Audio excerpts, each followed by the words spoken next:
Go ahead, David. Hello, everybody.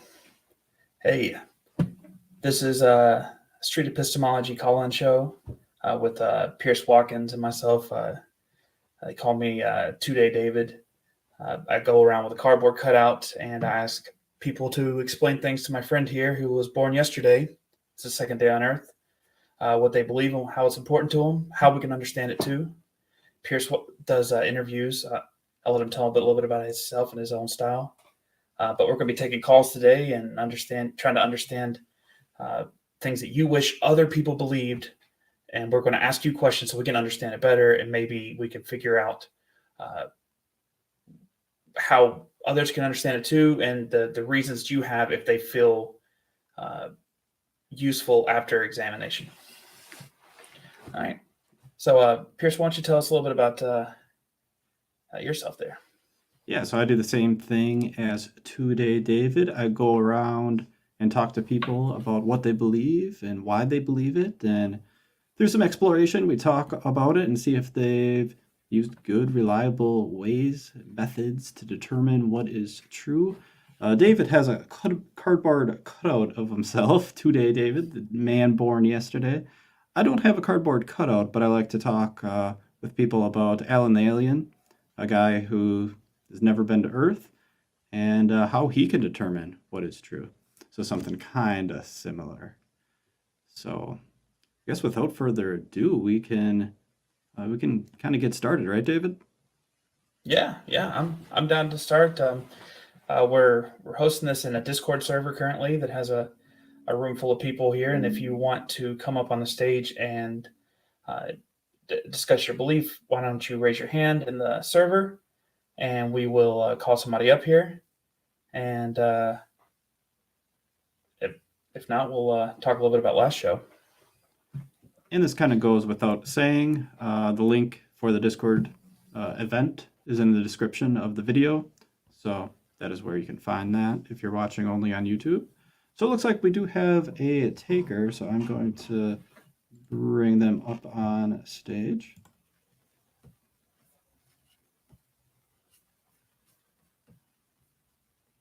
Hopefully they're coming up. There, all right.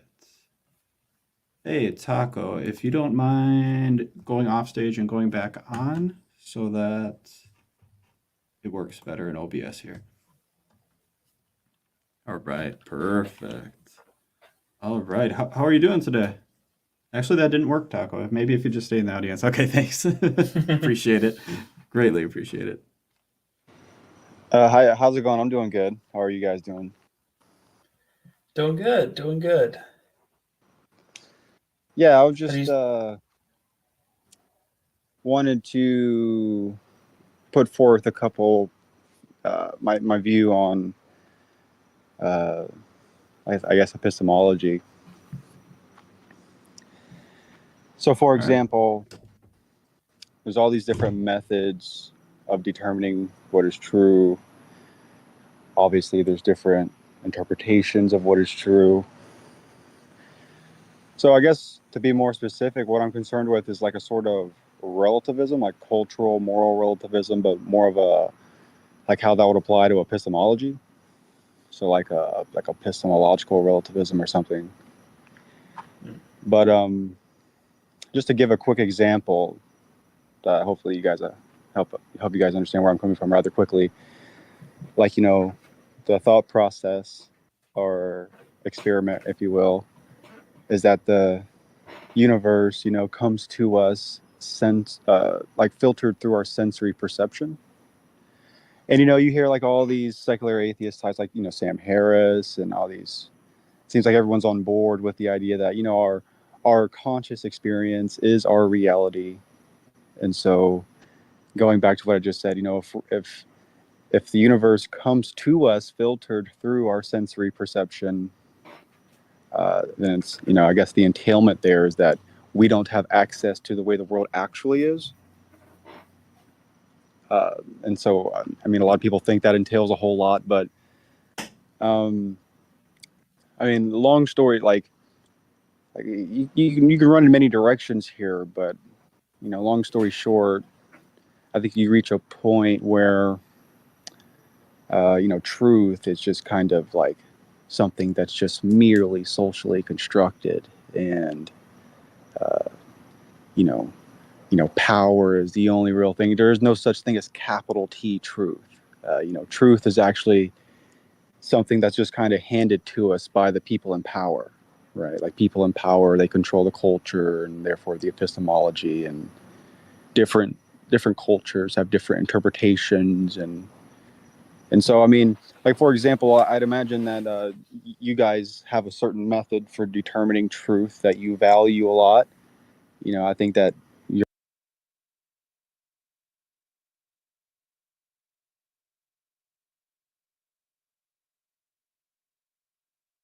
that just so happen to um, that you just so happen to think is the most valuable methods for determining truth, I guess, is the best way to put it. Um, Hmm. so I don't know if you want to cut me off and add anything, or if you want me to just keep going. I think what I heard here was you say that truth is socially constructed. Is that something that you believe is the case? Well, I mean, that's kind of like not very explanatory. Like it's like a tautology just to say that, right? Like anything can be socially constructed. Language, any interpretation of anything, it's just all merely socially constructed. I think the main point is like I said, a sort of relativism. Like like you're.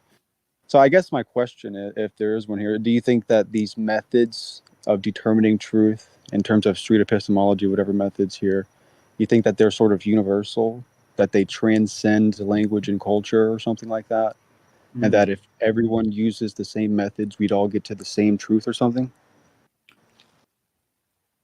So I think what I'm hearing is like if we all used, for example, like the scientific method, we would all come to the exact same conclusion. Is that your question? Uh, well, not necessarily the scientific method. I'm just saying Okay. like street epistemology seems to promote a specific uh, like I don't know how you would describe it, like a method for determining truth, right? I don't really think so. I don't think street epistemology promotes any particular method of determining truth. It's a conversational method based on the Socratic method. Oh, okay, I Um, get it. So it's more or less like just examining how it is you've reached these conclusions or something. exactly. It's an Yeah. examination of the methods used to determine a conclusion. The goal is to get to how we come to our conclusions, and not just argue the conclusions. So if we can start talking at more basic levels, we can. It Well, I feels like we mean, can. well, that's the So, thing is that truth as we know it, like I said earlier, people, whatever truth as whatever they conceptual, however they conceptualize it. At the end of the day, is just going to be something that has been handed to them by the elites or the people in power. The elites and the people in power, they control and manipulate their positions of power by controlling the culture and therefore the epistemology itself. And so this is where the narrative arises that, really it's just a battle of narratives, and, power is the only real thing, that there is no such thing as capital T truth. Hmm. Do you feel as those things that like math are uh, true? Like that somebody can control the narrative on math, like 2 + 2 = 4? I mean, yeah, yeah, I think that's true. I mean, I feel like math may be something that sort of transcends.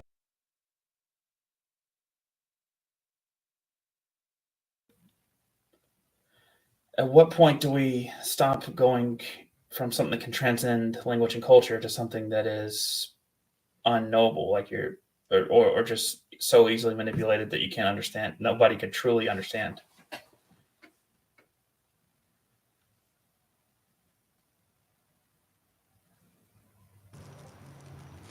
Well, I mean, questions around like morality and ethics, like how to run a society, like some of the most important questions.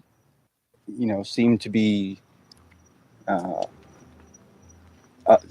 very hard and difficult to answer because of this sort of relativism problem.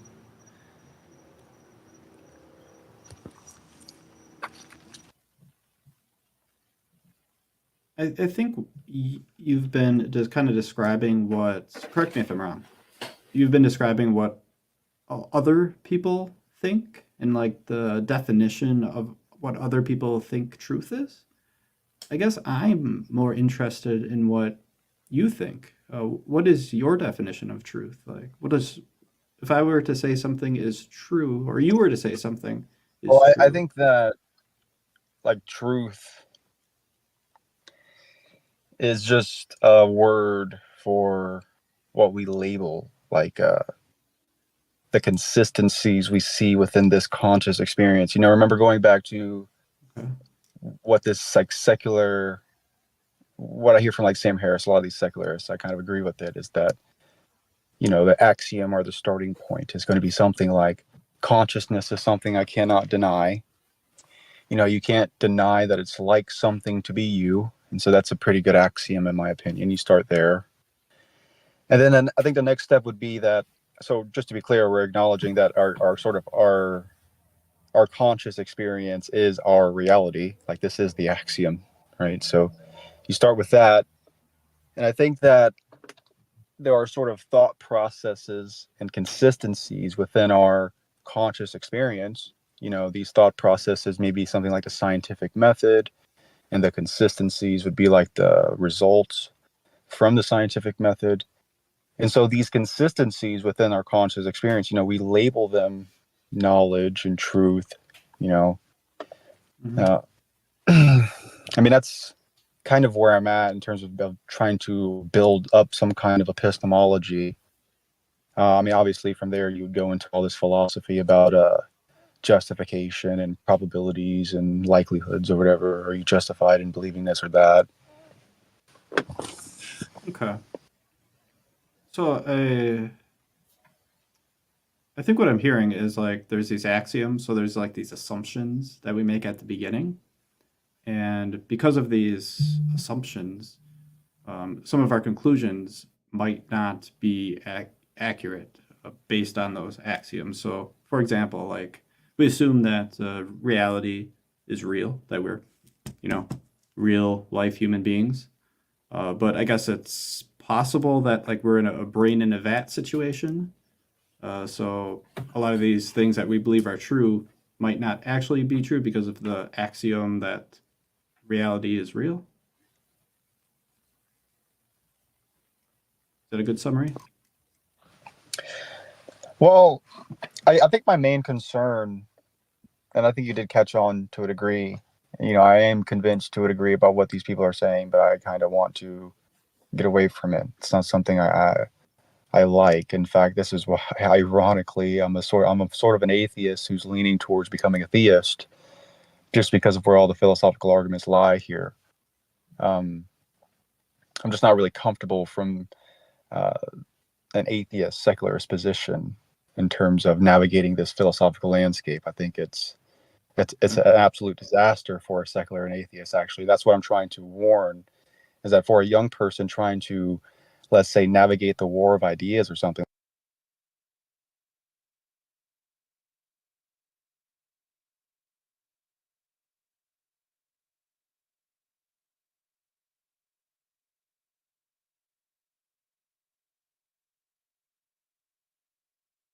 narratives, power is the only real thing. And so I think it's about time, people start trying to address this zeitgeist, you know, because it can be incredibly crippling for a thinker trying to establish an epistemology or determine what is true.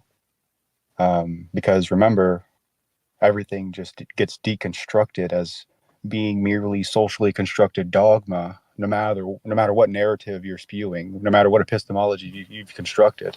Um, and so I was trying to share a little bit of that. Like, there are real intuitions that people sort of try to build upon, like oh, the universe comes to us filtered through our sensory perception, therefore we don't have access to the way the world actually is. And then you take into account what the physicists are saying, and and the scientists, we could be wrong about everything. And you have the multiverse theory. Like, everything's just so difficult. The landscape is already so difficult to navigate as it is. But go ahead. Indeed. I appreciate you sharing. I really do. One question that I had that I think is a really important question that we should ask ourselves. How comfortable are you saying, I don't know?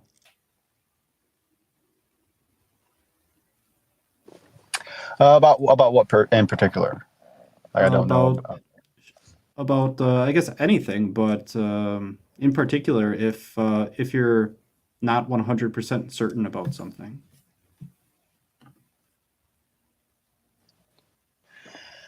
Well, from what I've seen, and in terms of the historical context of these debates, let's say in this instance, the great debate, the scientists inclined versus the theists inclined, like it seems to me that I'm having a bit of a brain fart. Could you just bring me back to the question exactly?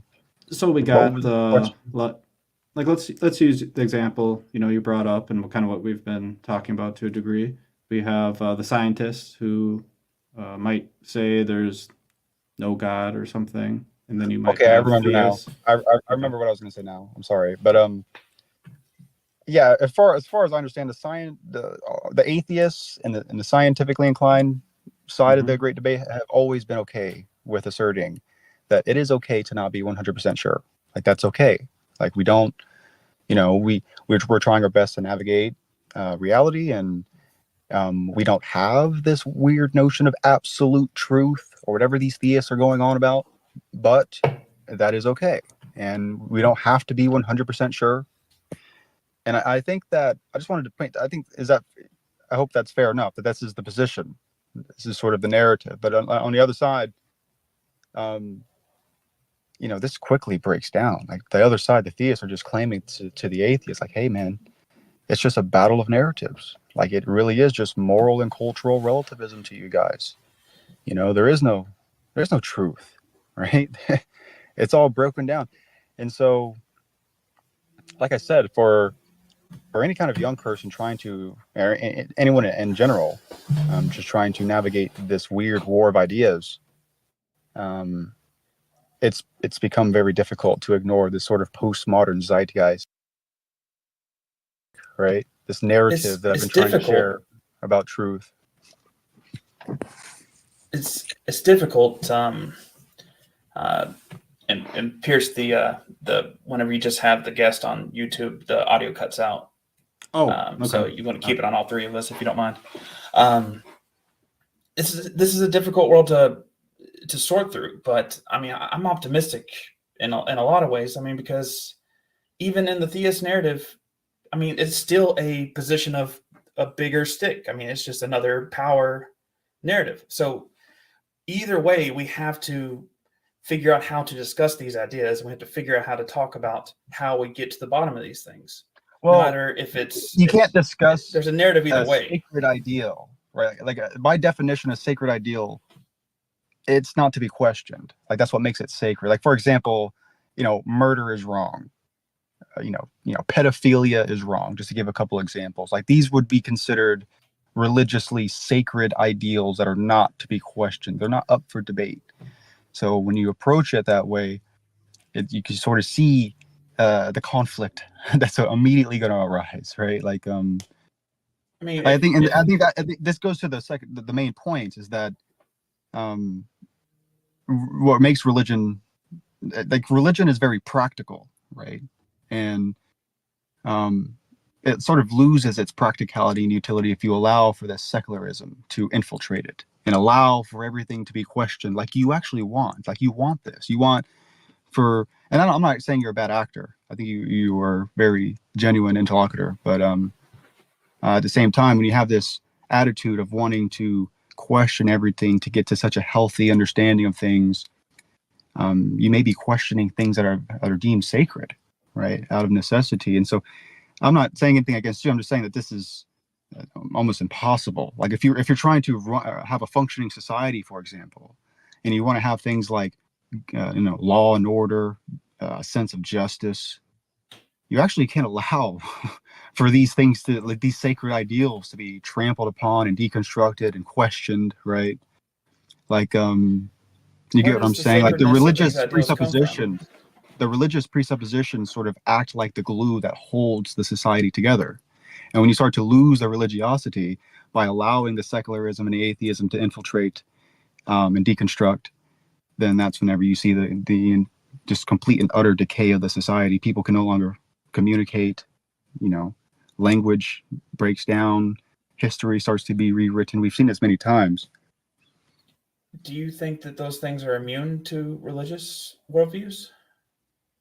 The religious worldview is immune to history rewriting, language decay?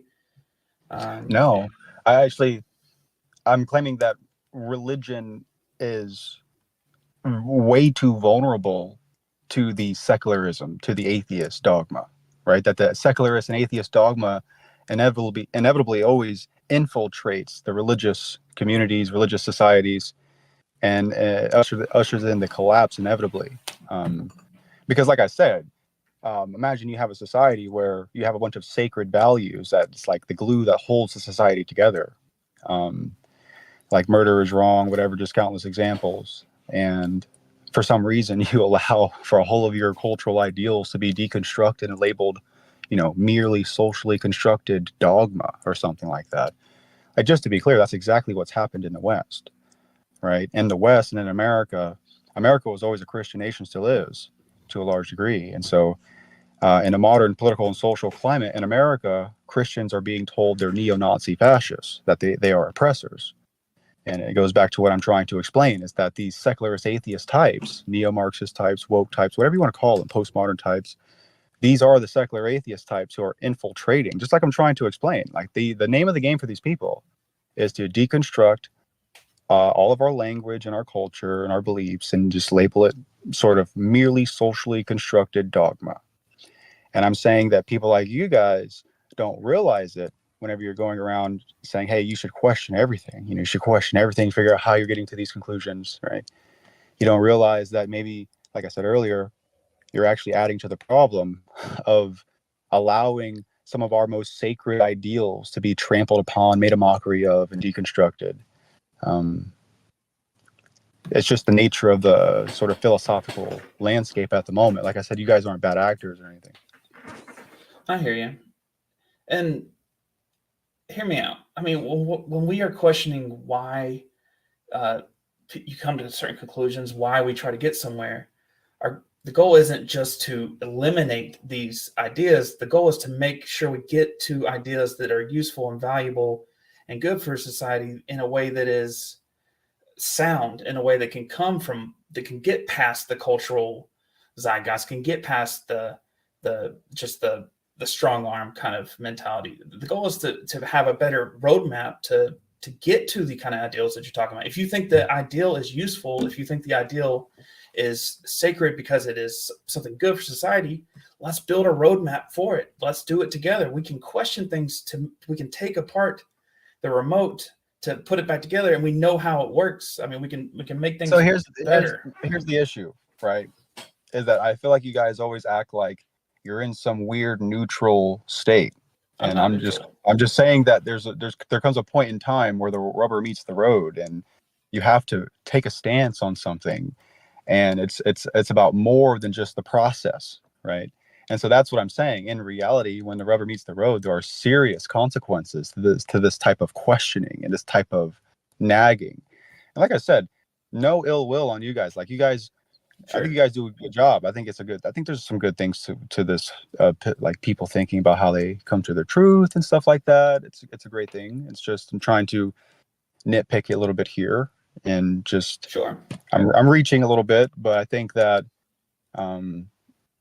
like I said, if, for example, if you want to have a functioning society, right? I think a lot of people accept this by now, that if you want to have a functioning society, then the society has to have a sort of shared set of values and beliefs, has to have a sort of shared sense of identity in order to function properly.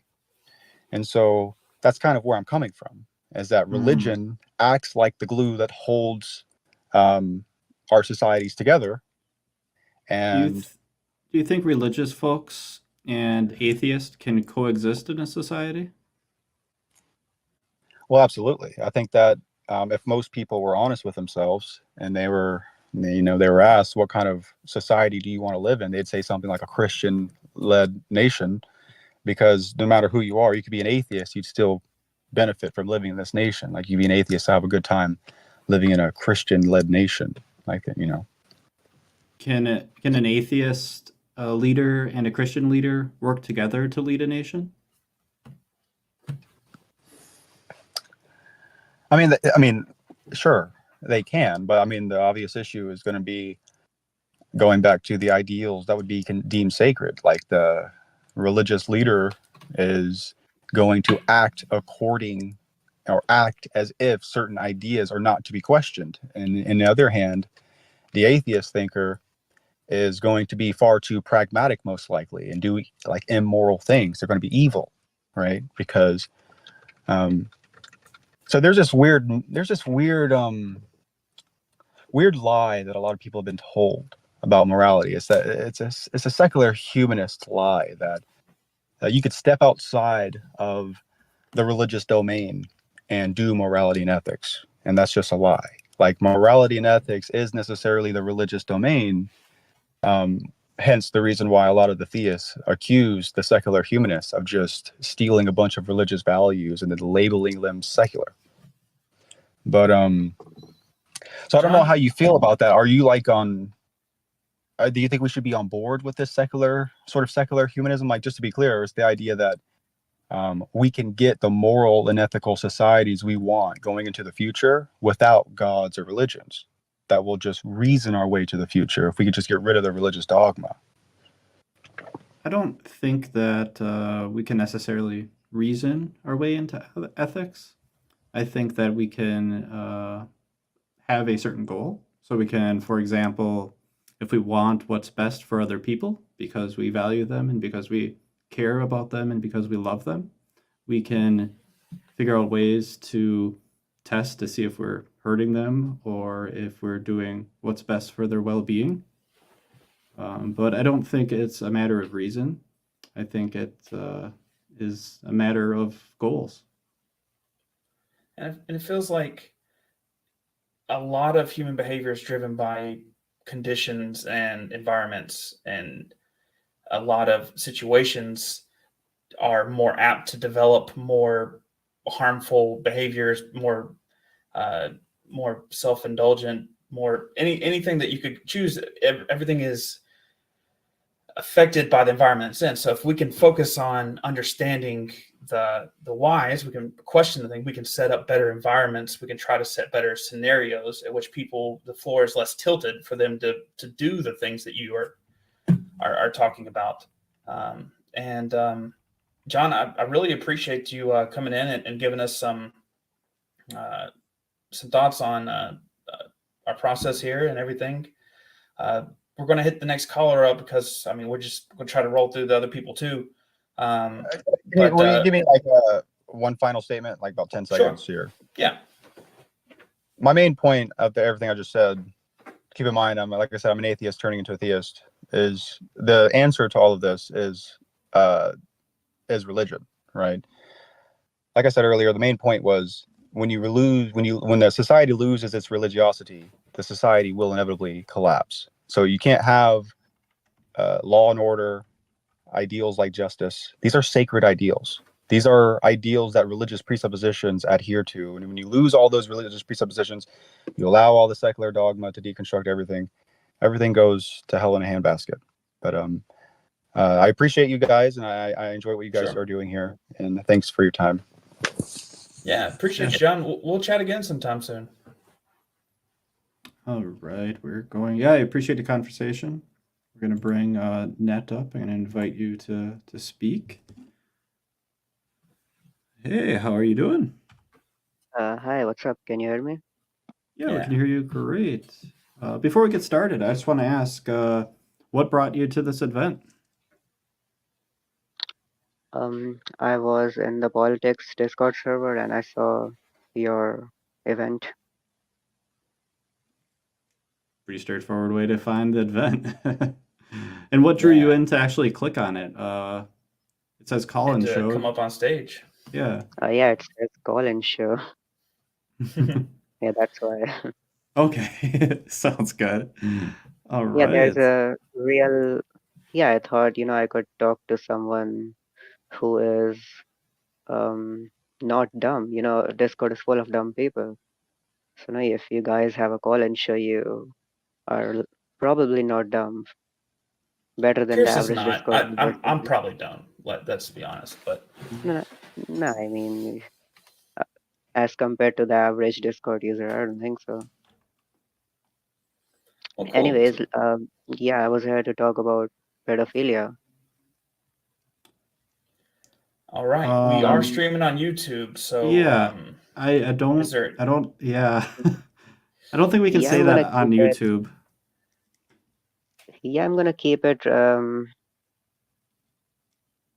Yeah, I'm not gonna say it's good. It's a good thing or anything. So, I'm gonna keep it If family we friendly. can, yeah, let's keep it family friendly. Let's not say that particular word again, because I think YouTube And might pick up on that and not like that. Yeah. So let's if you okay, can that's use some gonna. extremely coded language, I'm okay with proceeding. Are you okay with it, David? Yeah, let's give it a shot. Okay. What would you wish other people Alright, believed about that subject? alright. I'm just gonna say it instead of that word. Sure. Works. Yeah. So whenever people talk about it, they condemn it very hysterically.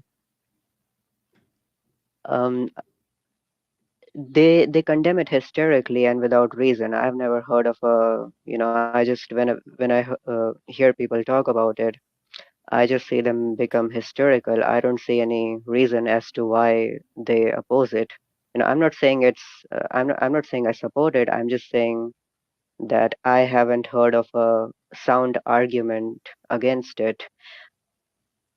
Basically, I think society thinks it's bad just because we say so. It's only bad just because we say so. That's what it appears to be. And obviously, just because we say something, that doesn't make it true. So yeah, what do you think? Can you give me a sound argument against it? Because I don't. Nobody else can. They just become hysterical. They just become a hysterical mess. Oh, what do you consider a sound argument? What does that mean to you? Um, I think I have an intuitive understanding of what a sound argument is. I mean, it so depends on case to case. So I think you know what a sound argument is. So Well, I guess what the question is what would convince you of the position which I that don't it know has what would an convince me. inclination? Yeah. I don't know. I don't know what would convince me. I guess a sound argument would. Um, can I get a little clarification? Um, I'm not sure I understand your position. Um, I'm saying when I ask people to tell me why they oppose it, they just become a hysterical mess, and I don't hear any reason. So, it just appears to be that it's bad just because we say so, and that really does not make it that doesn't make it anything true or bad, just because we say so. So, I what do you think I think? understand that part. I guess I'm So wondering what your that's why I think position there's is. no yeah. So that's why I think there's no sound argument against it. I haven't heard of it. So I mean, is there any? Do you have? Can you tell me? Can you Do you tell us? feel as though there is ever a wrong situation in which you could do that act to anything or anyone? Yeah, that act can certainly sometimes be bad. If it in question is unappealing or disgusting, then yeah. Hmm. So But it's just that on doesn't preference. necessarily. Yeah, but that doesn't necessarily have to be the case. It can be good looking.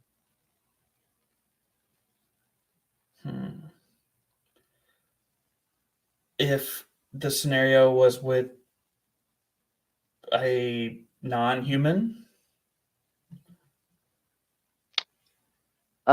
Yeah, I mean, people eat meat in our world, so if that's okay, then um, the B word, the beast, yeah, that word, I think yeah. that should be okay as well. Otherwise, if that's not okay, then the world, everyone is a hypocrite then, which they are. Um, but yeah.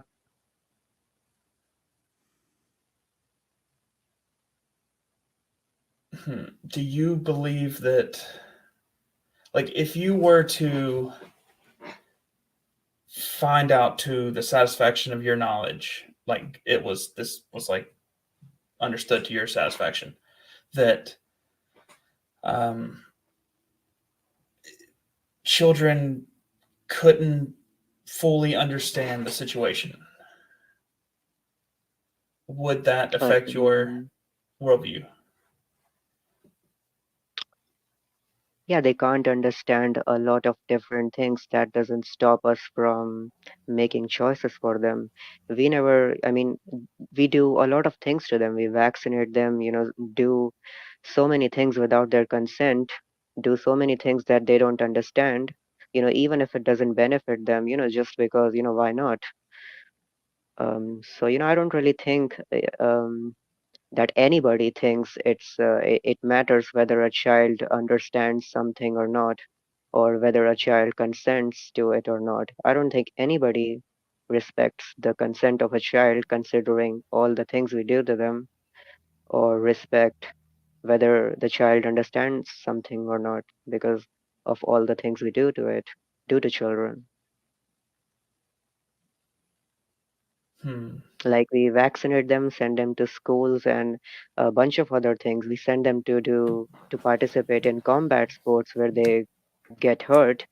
Um, we do a bunch of different things. Like yeah, we do a bunch of horrible things to them. Corporal punishment in the U.S. is, I think, still practiced in some places. If all that is okay, obviously we don't care about their consent or whether they understand it or not. Even if it's not practiced, it's still not as taboo. It's not really taboo. Do you So, do you put consider all of that. do you put the act that you're talking about in the same category as something that is supposed to be um, beneficial, such as um, No, I don't medicine think it's. or I think before we are talking about pedophilia, which is before puberty. Oh, I'm sorry. Sorry, I said that word. I won't say it again. Sorry. yeah, we're going to have So to be we're careful talking. because we don't want to get Yeah. shadowed. I'd like to ask Okay. you one question, and then I think we might want to move on to the next caller here. All right. I want to introduce you to my friend Alan. He's an alien, and on All right. his planet of Zyborg, that's his planet.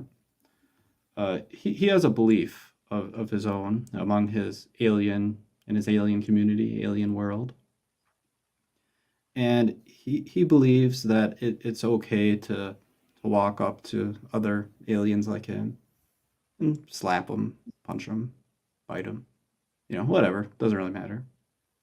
And the reason for this belief is because nobody has ever presented to him, a really good argument that that was wrong. So he kind of held the position that it was okay. Uh, do you think He that should. I think Alan? he can. Yeah, I think it's pretty obvious, and he can. It's up to him to figure it out himself. Obviously, slapping someone is obviously harmful to them, but it is not necessary. It does not necessarily involve physical harm. I mean, that's Um, a scientific fact, I think. Do you think if do you can you imagine a similar scenario where another adult has a power dynamic, a similar level of power over you that an adult would have over someone young like that? Do you think that Power, would go you ahead? know, a power dynamic that is not abused. I don't think that's an issue if it's not abused.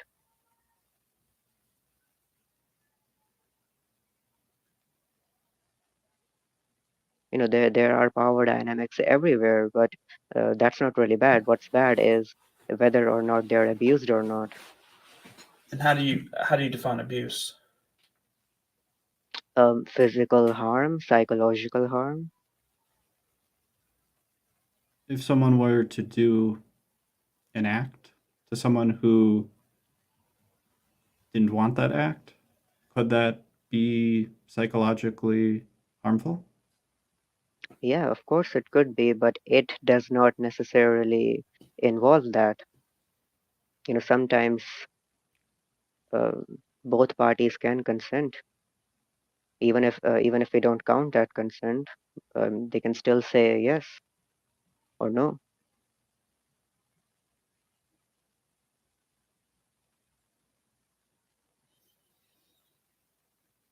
If Can And you someone's before, go ahead, can Pierce, yeah, sorry. someone's can someone or say whoever. yes, consent, but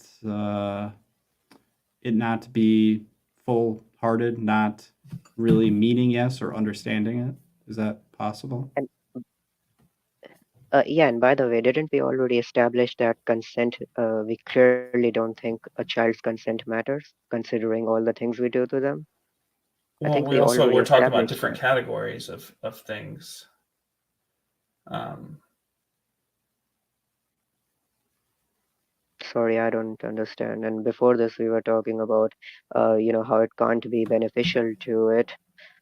I mean, yeah, we are talking, we're talking about it. That's not beneficial, but there is the H word and the E word. I mean, and there's also the statutory R word. So, in those cases, the child can believe that it benefits them. When I was 13, I think or I think when a lot of men were 13 or 14, we wanted it, right? I mean, a lot of us imagined it, right?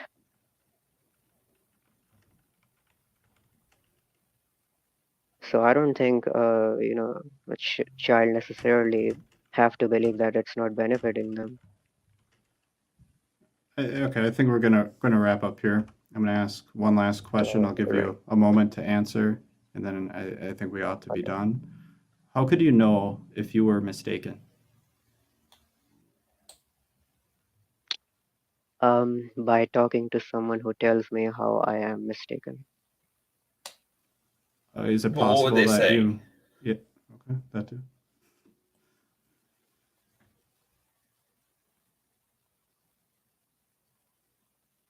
Oh, so are we done? No, I'm saying what could the person who talked to you say that would convince you otherwise? That's for them to figure out. If you don't know what they could say, if you don't know what you could learn that would change your mind, how do you know if you're mistaken or not? I can guess what they would say, and obviously, if I still don't disagree with myself, then obviously all the things that I've guessed, I do not find them convincing. So obviously, they're gonna have to tell me something I don't know. Well, I'll be honest. I haven't had a conversation like this in a full scale, and I've got a lot of uh, homework for myself here. I'm gonna work on some more questions for you maybe next time, Net. Oh, all right. It was nice talking to you. Yeah, I appreciate you coming on. Probably. Thanks. Thanks. Okay, we are going to move on to Chase.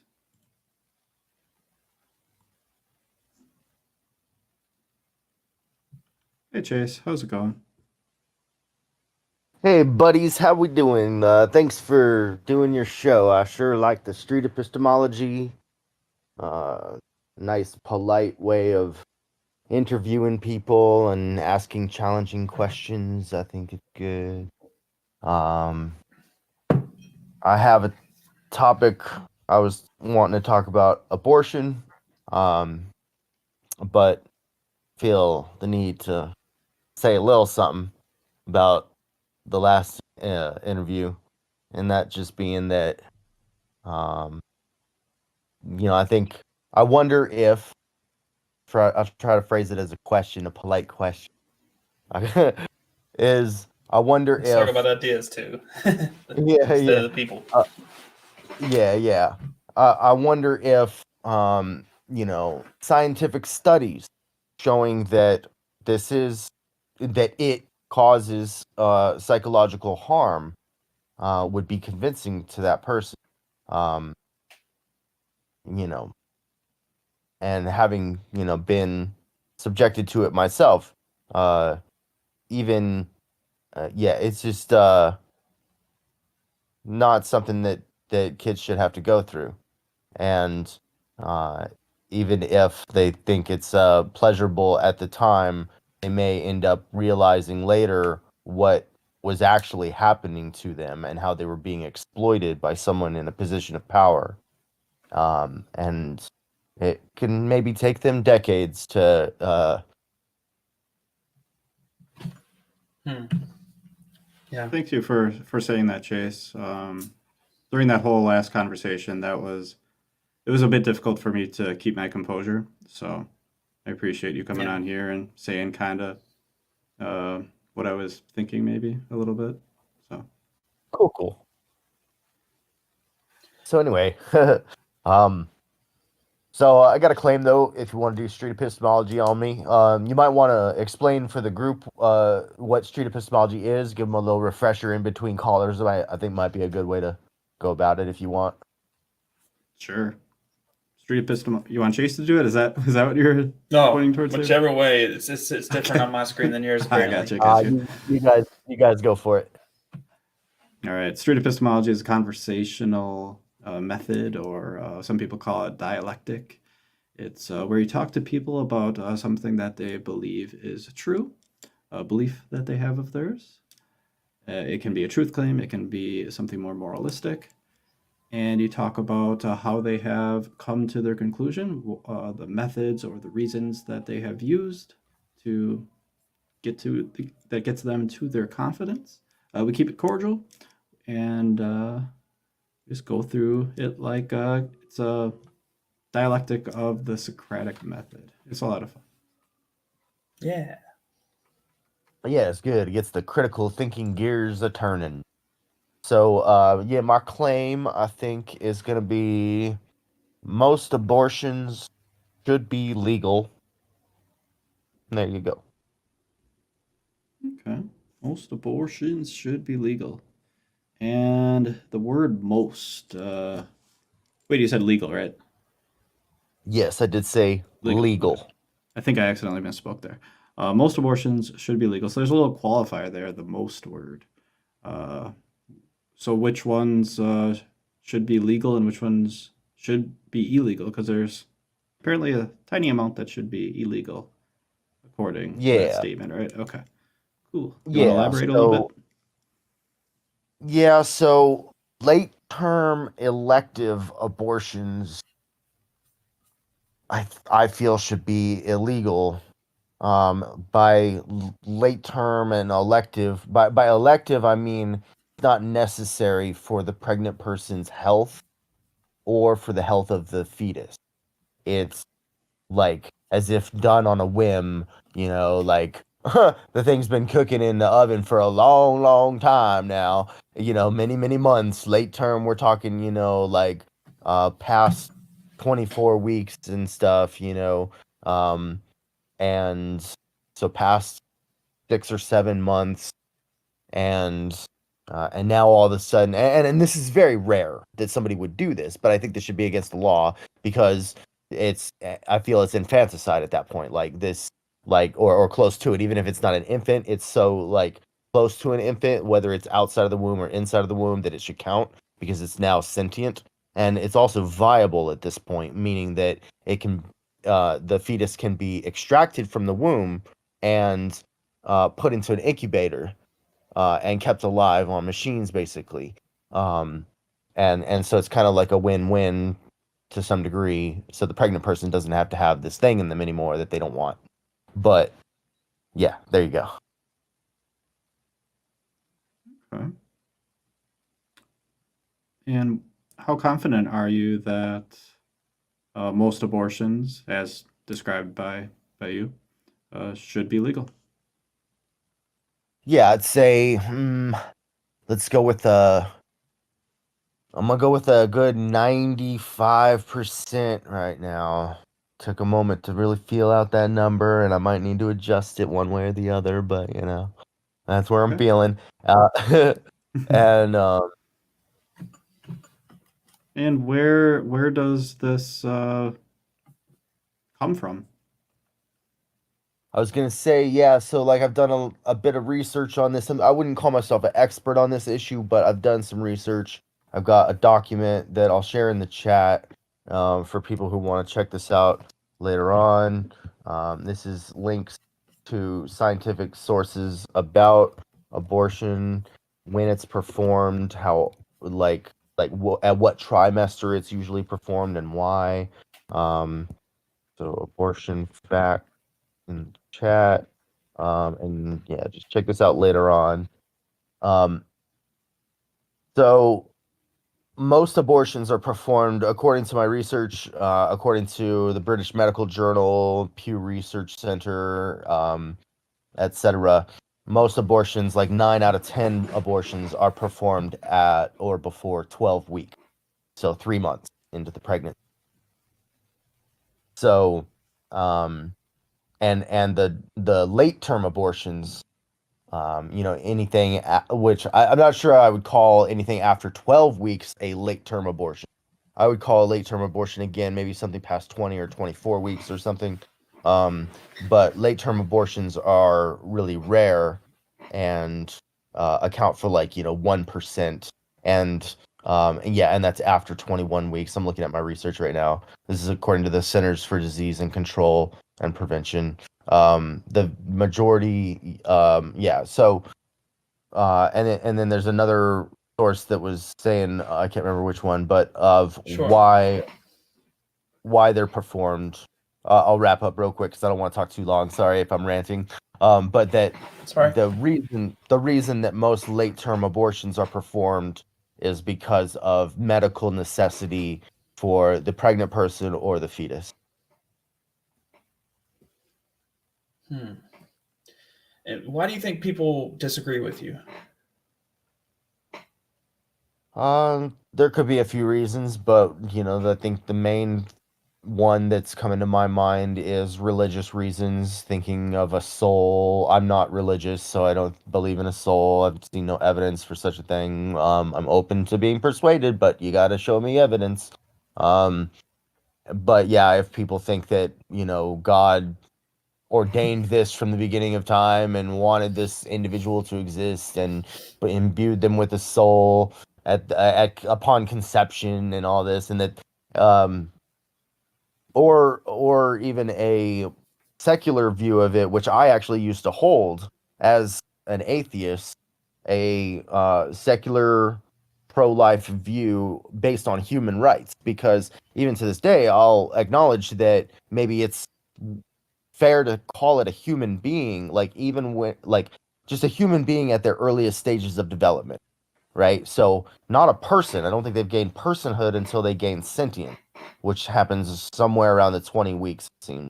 But I think it's fair to maybe say that they're a human, even when they're a zygote or a early fetus or embryo or whatever, Okay. Are you But just saying? Go ahead. just Pierce. because they're a human. Just last thing, sorry, I didn't mean to. Just because they're a human doesn't mean they're a person. You can go, David.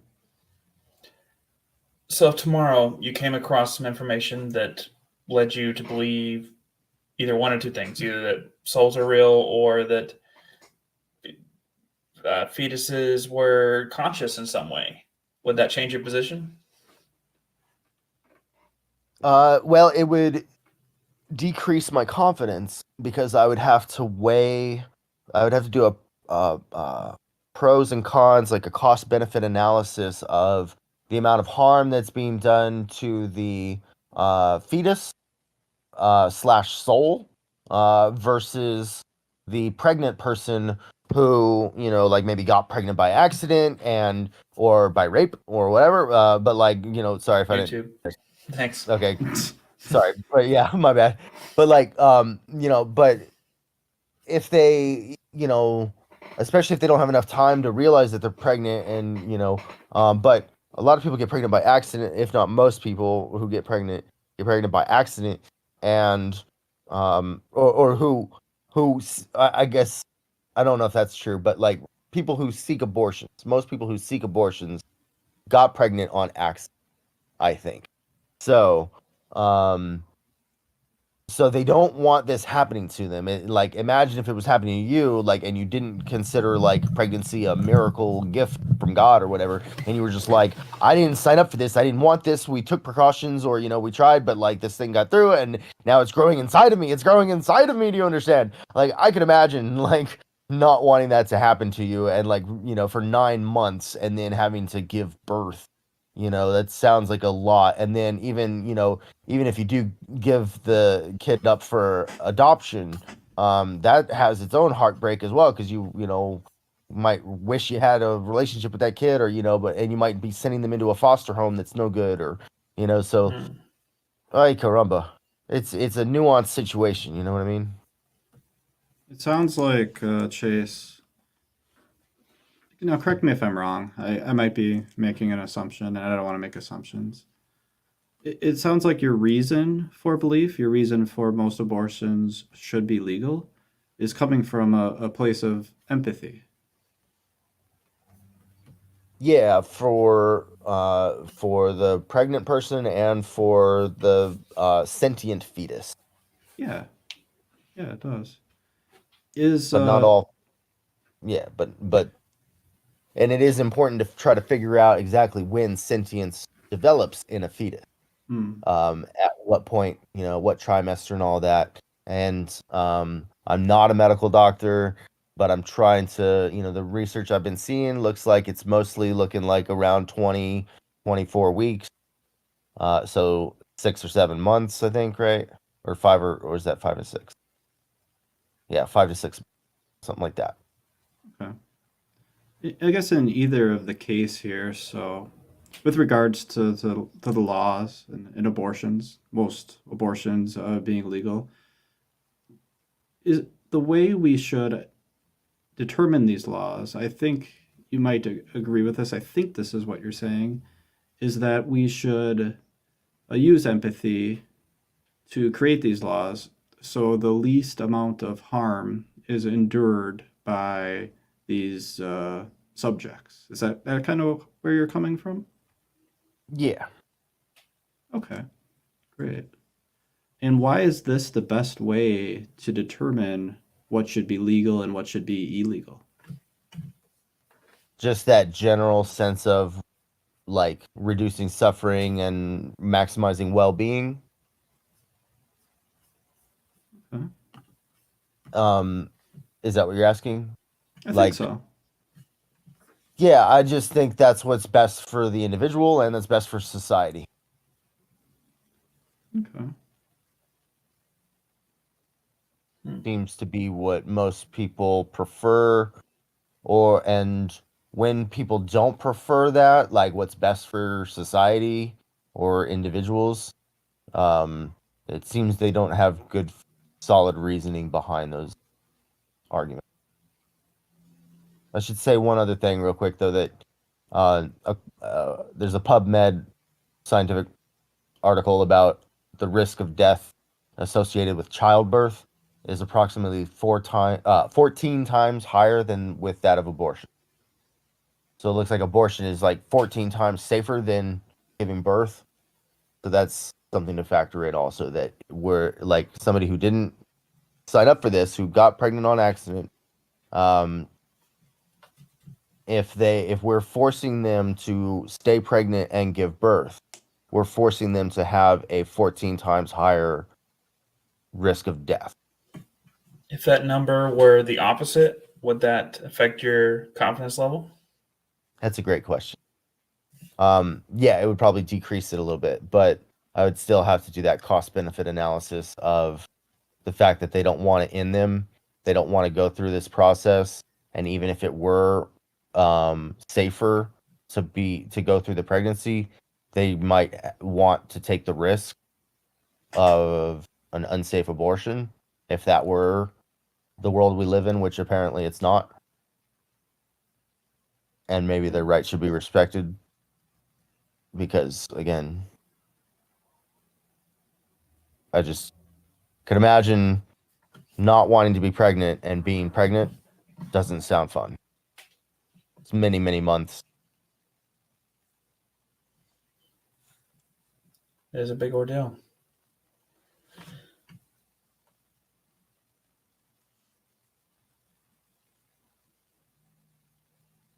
The only thing I don't like about this call-in show, Pierce, is that I want to talk about 500,000 things with people, and I want to talk for hours. Should we move on to the next caller? Chase, I'm going to have to move on to the next call before I dive into 28 more things with you, buddy. That's cool. Well, I appreciate the convo. Everybody We be love you, sure Chase. everybody be sure to follow Pierce Watkins on YouTube and 2-Day David on YouTube. Woo! All right, let's get you back to the audience. All right, we got our next caller here.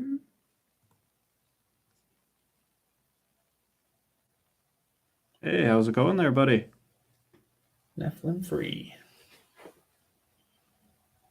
Might want to unmute yourself so we can hear you. Unless I have you muted. No, I don't.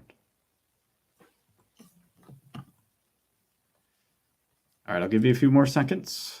I know you really wanted to hop on stage. You've been waiting a while. But you got to press the unmute button. Otherwise, this won't work.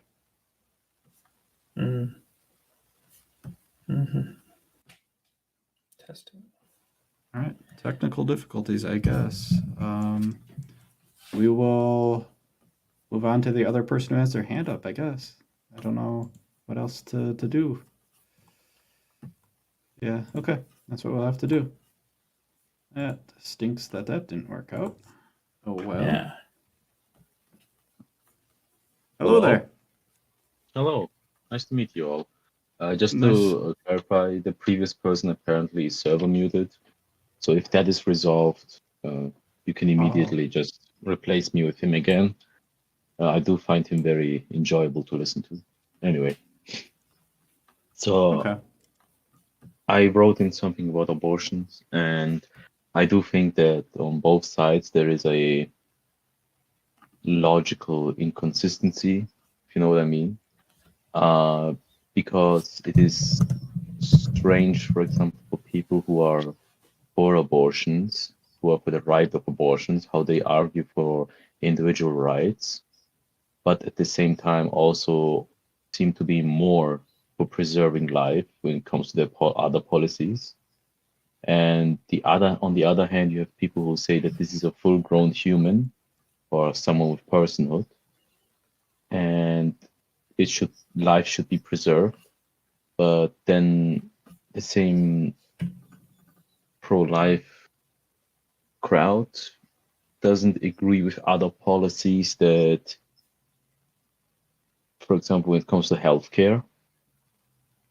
I mean, like, I would like to ask you guys about these topics because David said that he had so much to talk about for hours about so many topics, and I would just like to ask you guys, like, where do you stand on this? Do you have an opinion on that?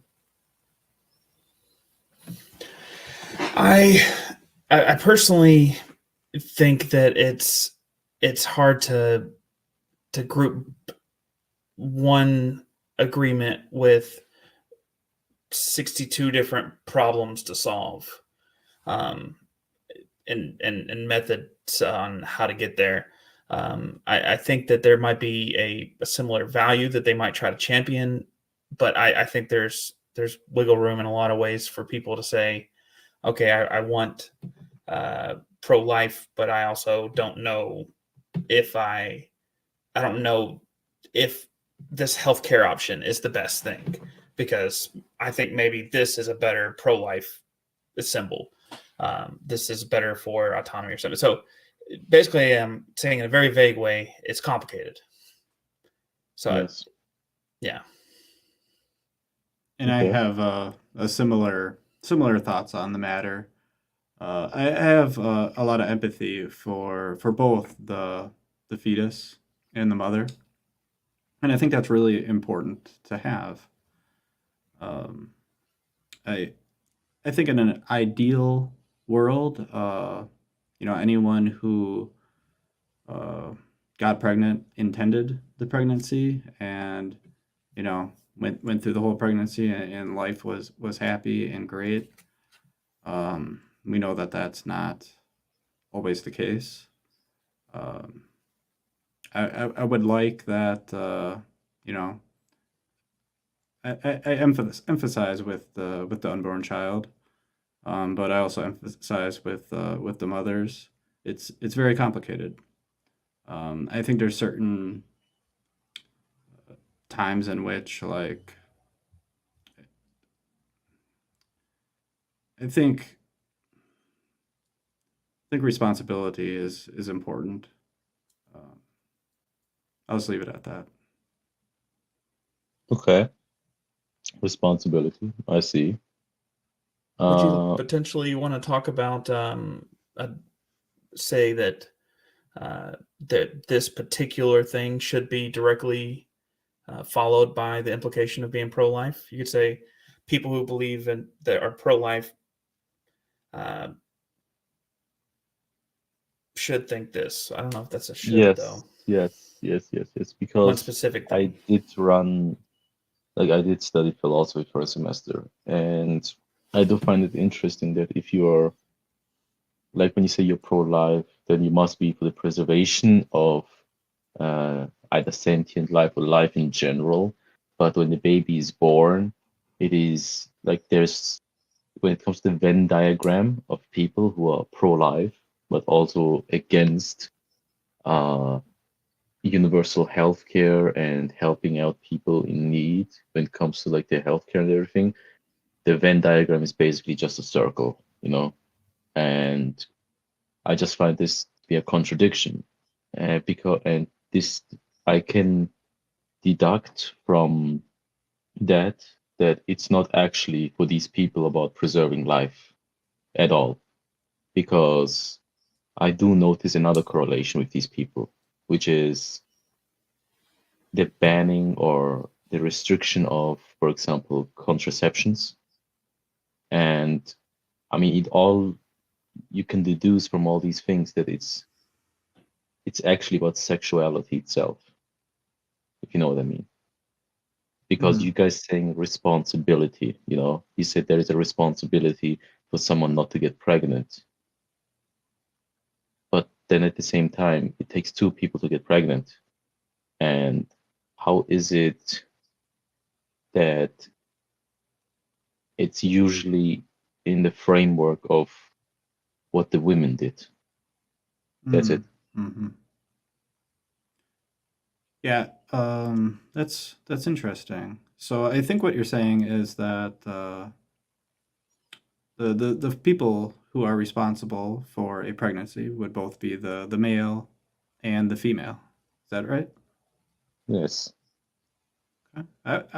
I would agree with that. I think that sounds about right to me.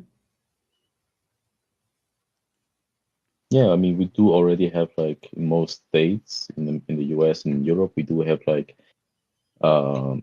child support and everything, that the person who's the father usually has to support the child if it's born.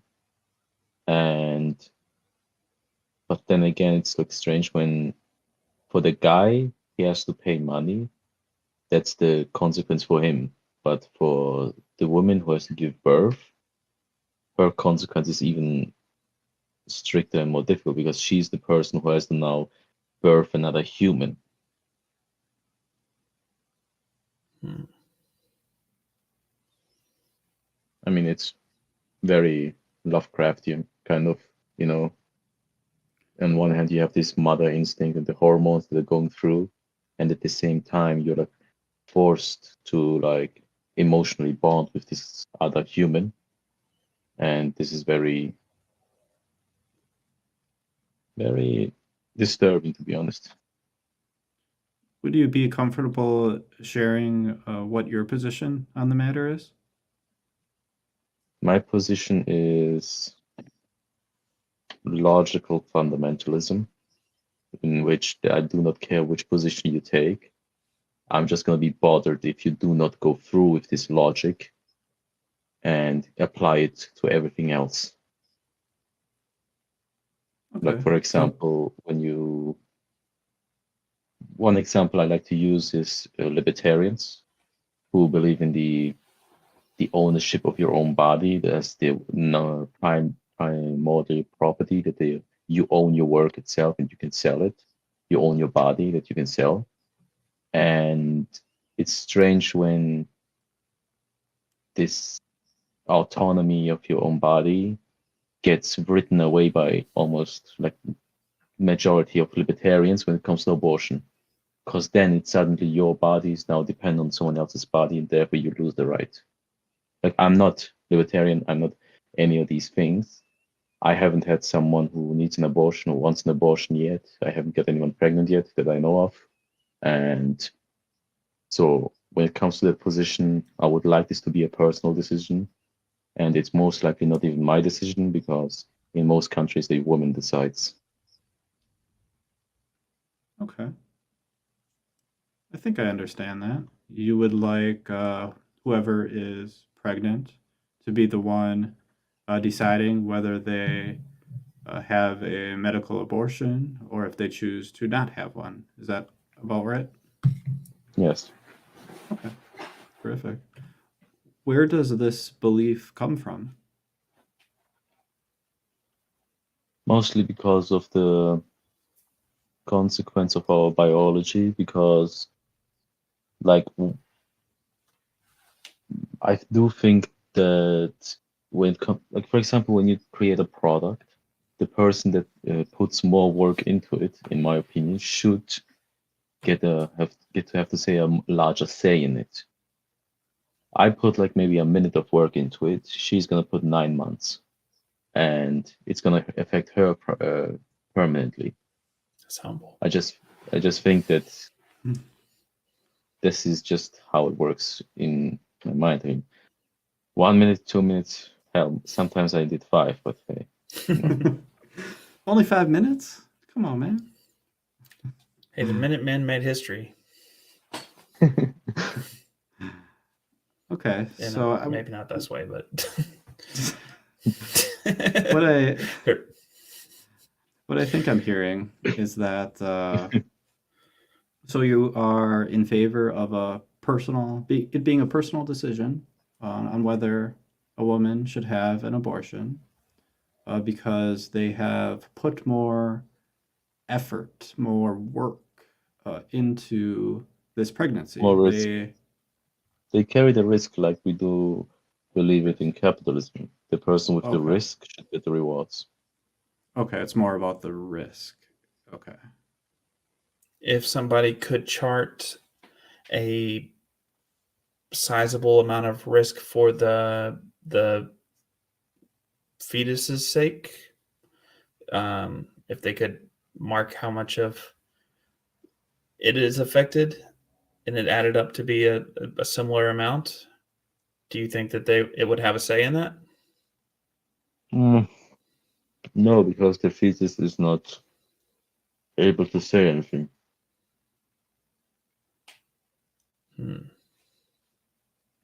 It cannot hold an opinion. By definition, it is unborn. Now I know this isn't the case. This is going to be a crazy hypothetical, but bear with me, please. Bear with me. So, Yes. if this fetus wasn't anything like what we believe it to be. We believe fetuses to, not really be able to think, or, they're not really fully developed human beings. But we got, 2-Day David in the background, the cardboard cutout. If we were to envision a fetus like that, a fully talking human being, thinking everything, would that change your stance? Would you be less confident? It depends on my beliefs about bodily autonomy.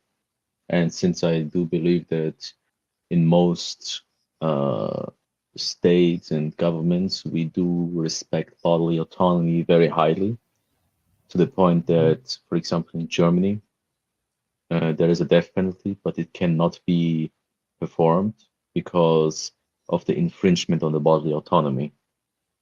And this is just the same thing with the baby thing, like the baby, let's say it does all these things that you say, a full-grown person who can communicate. At the end of the day, it has a right to its own bodily autonomy, not to be infringed, but not at the cost of someone else's body, because that's how bodily autonomy works. You don't have to give up your own bodily autonomy just so someone else is safer. Does that extend to parents' responsibility? It's similar. It's a separation of the body, but if a parent neglects a child, does that infringe on their bodily autonomy? These are not really, because then you're talking about a form of guardianship, because the neglect that is coming from that is affecting the child is from the actions of the other person, but the body itself of the child is affected by environmental factors and not directly by the actions of someone else. Because I do believe when neglect is an environmental factor, and ergo it isn't immediately killing the child. If the child were be directly harmed from this neglect, from these actions of the parent, then yes, you are infringing upon someone else's body without affecting your own bodily autonomy. Because there's a difference if a parent hurts a child, and then there's a difference of a parent having an abortion, because the parent has a right, because it influences the parent's body, whether there's a fetus, but it doesn't influence the body of the parent if there's a child already outside. This goes back to bodily autonomy. How do you think you came to this conclusion, and why do you think other people don't meet you here? It's basically, like I said, I just take things to their logical conclusion without any ideological bias behind it. And in the West, we do respect bodily autonomy. We do believe in the social contract. We do actually follow a capitalistic mode of production to the point where we cannot even imagine anything beyond capitalism. And I do like capitalism. I'm pretty good at it. And I just think we would have a more functioning society if we could be more thorough with our logic. If we didn't have this need for bodily autonomy, where would you stand on abortion? Oh, then we would be far more collectivist. We would believe in the collective, that the person should give up or sacrifice itself for the collective, and that would then be like, oh yes, you will be a mother, yes, you will be 9 months pregnant, and this is infringing upon your bodily autonomy, but the outcome is that there's more life to be created afterwards. And I cannot imagine something like this in this current capitalist mode of production. I cannot believe that this collectivist action, like then abortion then you should be pro-life, yes. If we had like a more socialist, God no, but a socialist-leaning economy. Okay. If for you personally, if you woke up tomorrow and you no longer valued bodily autonomy, would you be on the like, I know you don't like these terms, but I don't know how else to say it, like the pro-life side? So I would be on the pro-life side. Um, Okay. yeah, it's all about freedom, you know. Okay. And with regards to bodily autonomy, uh, why is that valuable? Why is that important? Because that's basically how the current Western system is. It's one of the main building blocks of the Western system of governance and economy, and we have to believe this stuff in order to justify all the other things that are running in the West. For example, this idea that a person can sell his labor to an entrepreneur and get something out in return because he sold his labor, so he gets money and so on and so forth.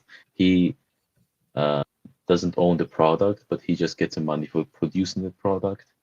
And the autonomy itself, like for example, when you die, they're not allowed to take your organs because even though you're dead, unconscious, you don't exist anymore. But we extend this bodily autonomy even beyond death. No, we will not take your organs unless you agree to it while you were living. And if it wasn't there, I don't know, we would allow all these kind of things that, like most of these things are already like self-given. Like we cannot imagine anything else. We cannot imagine a government that harvests corpses. Yeah, I hear you. So it sounds like what you're saying is this bodily autonomy leads us to all these other conclusions, and we've kind of already decided that all these other conclusions are correct. Therefore, the valuing bodily autonomy is something that we should do. Am I hearing that right? Whether valuing bodily autonomy is correct or not is left to society. I'm just saying what society, what the Western world believes in right now, and my position is just what the law and the mode of production. I don't have really. I don't know if what would change if I was to wake up tomorrow and I'm suddenly pro-life or be like, oh, no more abortions. Okay. If I was a woman, it would affect me, but I don't think I can force it on anyone. If or should we as individuals, me as Pierce, David as David, you as you, should we value bodily autonomy simply because the West has that value?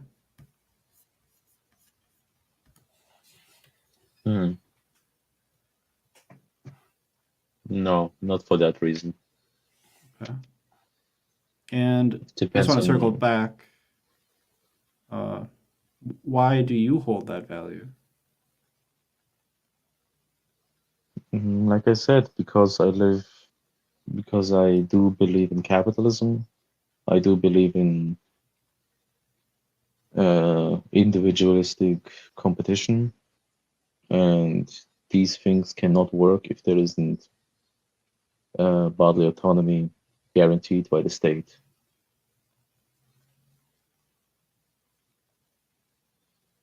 Again, selling your labor, acting as a free agent. Yeah. Okay. Is there a reason you value those things? Does that come from a deeper place? Not really, to be honest. I mean, okay. I just grew up wanting money, so I'm getting money. I like capitalism, and I just want to ensure that I get more money in the future, so more bodily autonomy. Hmm. That's Unless we live like in a socialist state, then I would say, oh, I'll do anything for the collective. Then I'll work and work, and then I'll be pro-life. That's how it works. hmm. Mhm. That was. I think I might have got lost on this train ride we went through. I just wanna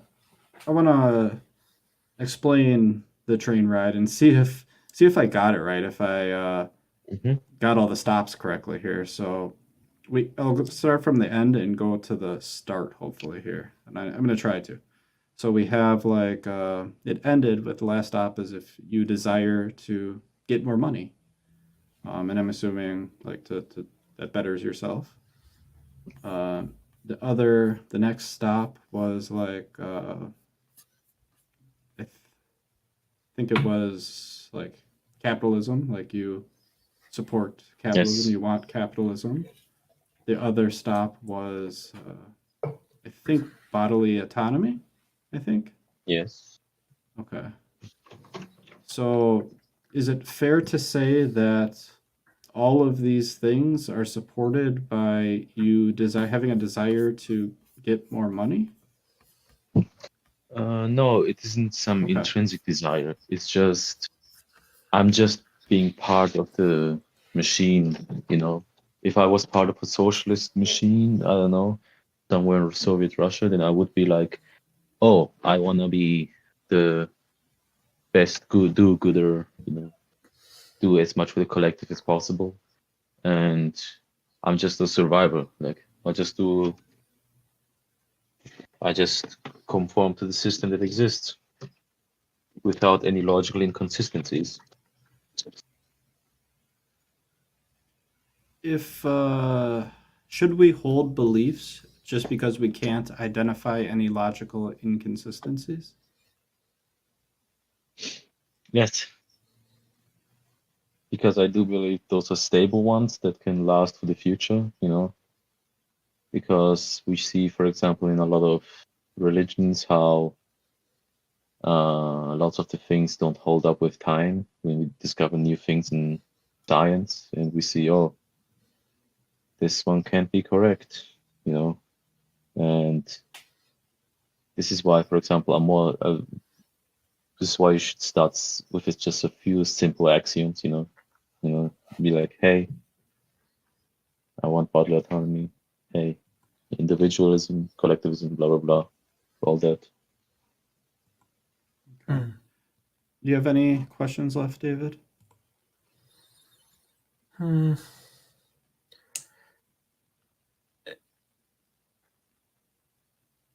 Do you believe if everybody had your view that the uh, environment that for everybody would change? You're saying you oppose your view. You're in your view because you're in a capitalist world. That's where you are. If you were in a socialist world, you would lean into more socialist values. Do you think that your desire for non-inconsistency, if everybody did that, what would the world look like? It would look exactly like it looks now. The machine will grind down uh, anything that goes against it. Even like I gave an example way in the beginning where pro-life people will lean into more individualistic my desire kind of thing, and you can see how these people are stringent supporters of hardened capitalism, while at the same time turning around and saying that bodily autonomy shouldn't not be guaranteed for pregnant women. So no, it wouldn't make a difference either way if somebody thinks like me or they don't, because they will all be part of the machine. Whether the machine is socialist or capitalist doesn't matter. Interesting. Clemash, you've given me a lot to think about. You're Do you have welcome. any? What's your impression after we tried to go through these questions with you? My impressions? Yeah. What was your Um, impression of where we came through with all this?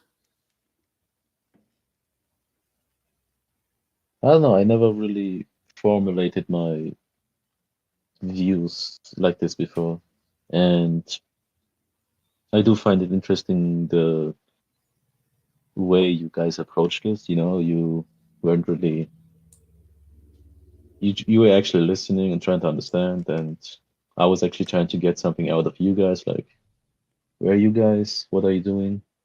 Like, Yeah. is there anything that you believe in? But you guys seem to be here to learn, and that's nice. Yeah. Sure. Appreciate that. That's All right. it's kind of words. Thank you. Appreciate you guys. Thank you. In that, Mhm. in that Have case, fun well, with Neptune. thank you. He's very interesting. All right. I appreciate the conversation there. That was great. Mhm. I know we can't unmute him. I think he might be unmuted. Let's give it a shot one more time. We'll give it. If he's not unmuted right away. And it looks muted on my end. But He looks he looks muted here too. So we won't. Oh, there. Hey. somebody fixed it. Good Hey, evening. there it is.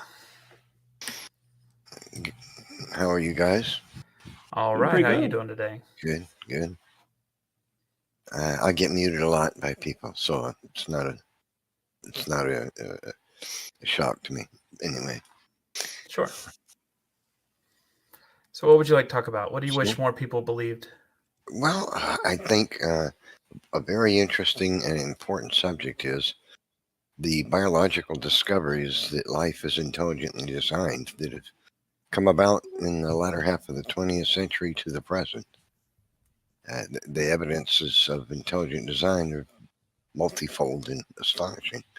And, in modern biology today, we can model with computers what's going on biologically and then look at it on a computer screen. That was not possible just a relatively few years ago. But, and what these discoveries have provided us is with astonishing evidence that life is intelligently designed. It's the components of living things at the submicroscopic scale are truly astonishing. And the complexity and interdependence of it, the machinery, the information systems, it's just mind-bending technology at the smallest scale. Hmm. Okay. What do you mean by intelligently designed? What would non-intelligently designed look like, or non-intelligent? Yeah, I would say it wouldn't be. It wouldn't be at all. So, because it couldn't be that. So, the profound discoveries are a couple of things that have been discovered that are of these incredible evidences of intelligent design. One is the sheer complexity of biology. It's not plausible to believe that mere molecular interactions, just molecules vibrating and bouncing around, encountering each other, could cause the types of molecules necessary for life to arise and then organize them into the machinery, information-driven machinery of a cell, for example. That's just not a plausible scenario. It doesn't make sense to believe that undirected processes could ever, with any amount of time, ever produce that. See, so, and then of course, then there's molecular machinery in a cell. We know that there are 20,000 different kinds of molecular machines in your cells, and these machines have clamps, they have scissors, they have ratchets, they have all kinds of mechanical components. They have conveyor belts, do amazing things. I'll give you just one simple example. There's lots of them. I think it's helicase. No, it's topoisomerase. It's a molecular component comprised of several proteins, very large proteins. And these proteins are molecules, and they're biomolecules. And they have a particular shape, a three-dimensional form, right? I think we and kind of forms- get the gist here. I hate to cut you off. I don't mean to be rude, so hopefully you accept my apologies here. but I want to kind of repeat back a little bit of what I was hearing, just to make sure I understood it correctly. I think I did. So Okay. it sounds like you're saying that there's two options here. There's intelligent design, which I think you might be implying like a god uh, was this designer. Is that the case? I think that the science has revealed that we are designed. And so what's on the table today and what's going to be on the table in the future is who is the designer. I think evolution theory is scientifically dead. There's evidence that it's dying and going away. I believe the evidence shows from the turn of events in the last 25, 30 years that evolution theory will no longer be taught in university or high school in 50 or 75 years. It's gone. Okay. Because biologists use engineering language when they talk about biology today, and they can't look at each other straight faced anymore and continue to claim what they're looking at evolved. They just won't be able to go there. They make fools of themselves talking to each other in that way, and they don't want to be a fool. So when this occurs, when it's that evolution has been I wiped think off the table, I think the point will be who is the designer. That's going to be the question. when And you it's say going to come down to designer, God or aliens. oh, okay. Okay, that was my question. Perfect. Right. I It's wanted going to some come down to God or clarification. aliens, depending on your worldview. Okay. Yeah, I just wanted some clarification on designer and what that meant. So God or aliens. Okay. That's helpful. Yeah. So I guess what I was hearing was like there's these two options. There's a designer, which would be God or aliens, or the other option would be evolution. Am I hearing that about correctly? Well, if the evolution is not true, then and we are designed, then there's really only two options on the table. That's the question that's going to be the big question of the future. And it's going to be a division between people, and just as it is today. You're an atheist, you're an evolutionist, you're a believer in God, you're a theist, you're going to believe intelligent design. But evolution is going away. It's all going to be intelligent design in the future in biology. So then it's going to come down to either some other life form of intelligence, it designed us, or the theistic belief that God did it. One of the two is going to be the answer. Okay. How do you imagine someone will be able to determine who a designer is behind something like that? Well, then you have to go outside of the subject of biology and look at the evidence for the two potential designers from other lines of evidence. And why are we at 2 again? Well, but what is the third option? What third option could there be? If natural processes don't explain biology, but design does, there's an intelligent agent behind it. Some intelligence has done this. So I think, of course, that the evidence is that God did it. And there'll be some who will say, no, we believe aliens from another world did it. But I would say there are arguments against that idea that make that implausible. But others would disagree, of course. There'll always be people who would disagree with that. Always. Right to the end, I believe. I don't want to assume. When you say God did it, what do you mean? Who? What? Well, God? I'm a Christian, so I believe the God of the Bible is the designer.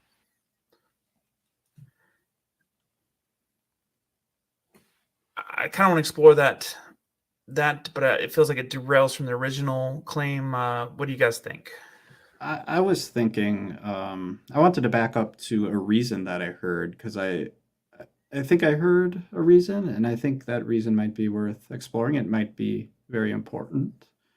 Um, but what I heard, and what I'll repeat back here, is that so there's these kind of two options: designer or not designer, and the reason that you believe that it is a designer is because you can't imagine these a biological process in which the result would be end up in with life. Did I get that reason about correct? Is that your reason for believing that life has a designer?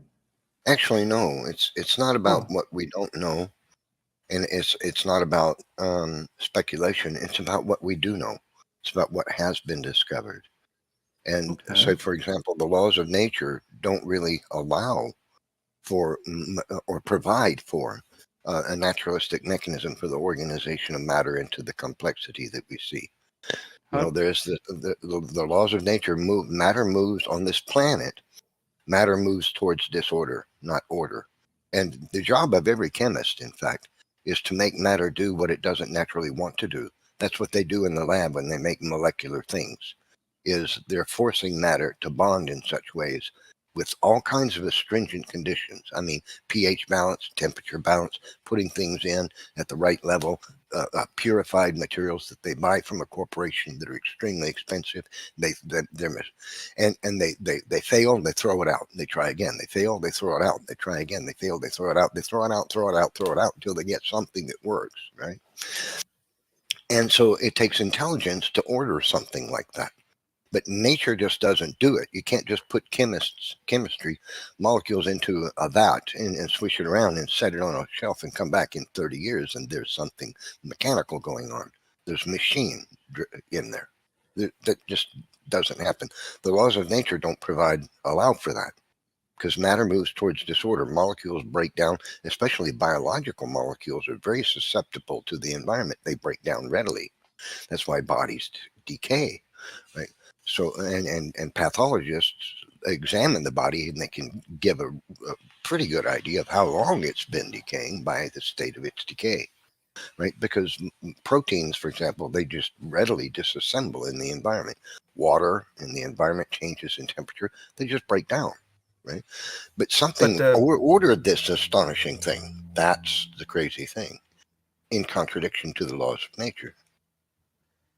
Do you imagine that the people who are doing the chemistry experiment and then they're setting the specific conditions to the right temperature, the right chemicals, the right this, and to reach a ordered attempt to do a particular thing? Do you think that same thing could happen in the natural world? Like we put different gases together to make helium for our balloons. Do you think that can happen naturally as over the course of the way that I actually don't know how helium is made. I'm going to show my hand here. I shouldn't have said that, but it's an element. Could it come up as a natural gas in that way? I get what you're saying, though. I get what you're saying. But what we do observe nature make, it can combine a few things to make a couple of things. It's not a huge list of things, but it's not in the slightest way compared to what we observe going on in a single cell. If you could enlarge a cell to the size of New York City, what you would discover is a microcosm of machinery, information-driven machinery, which is all interdependent with each other, has mechanical functions, all driven by information technology. It would be more complex. It would be more complex than New York City, right down to the phones on the desks, the paper on the streets, and the automobiles on the birds' nests and the eaves of the buildings. That's how complex it would be. How does the cell work and operate? It's driven by information.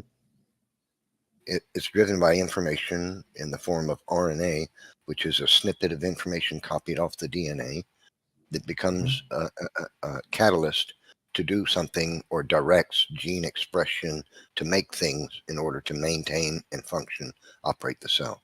And it's also an energy production facility. And everything is driven by ATP, this molecule ATP. So it's machinery. It's complex machinery with numerous components that do astonishing things, even have logic gate functions and choice contingent controls, such as in the ribosome. Choice contingent. It's like software driven machinery, and that's the astonishing thing. For example, it's been discovered that the ribosome itself is an instantation of an algorithm, and algorithms come only from intelligence. Nature can't make an algorithm, can't write software. But How do we How do we Go know ahead, where Pierce. this DNA, where this information came from? Do we know? Well, I would say I do know. People are going to say they know. Theists are going to say they know, right?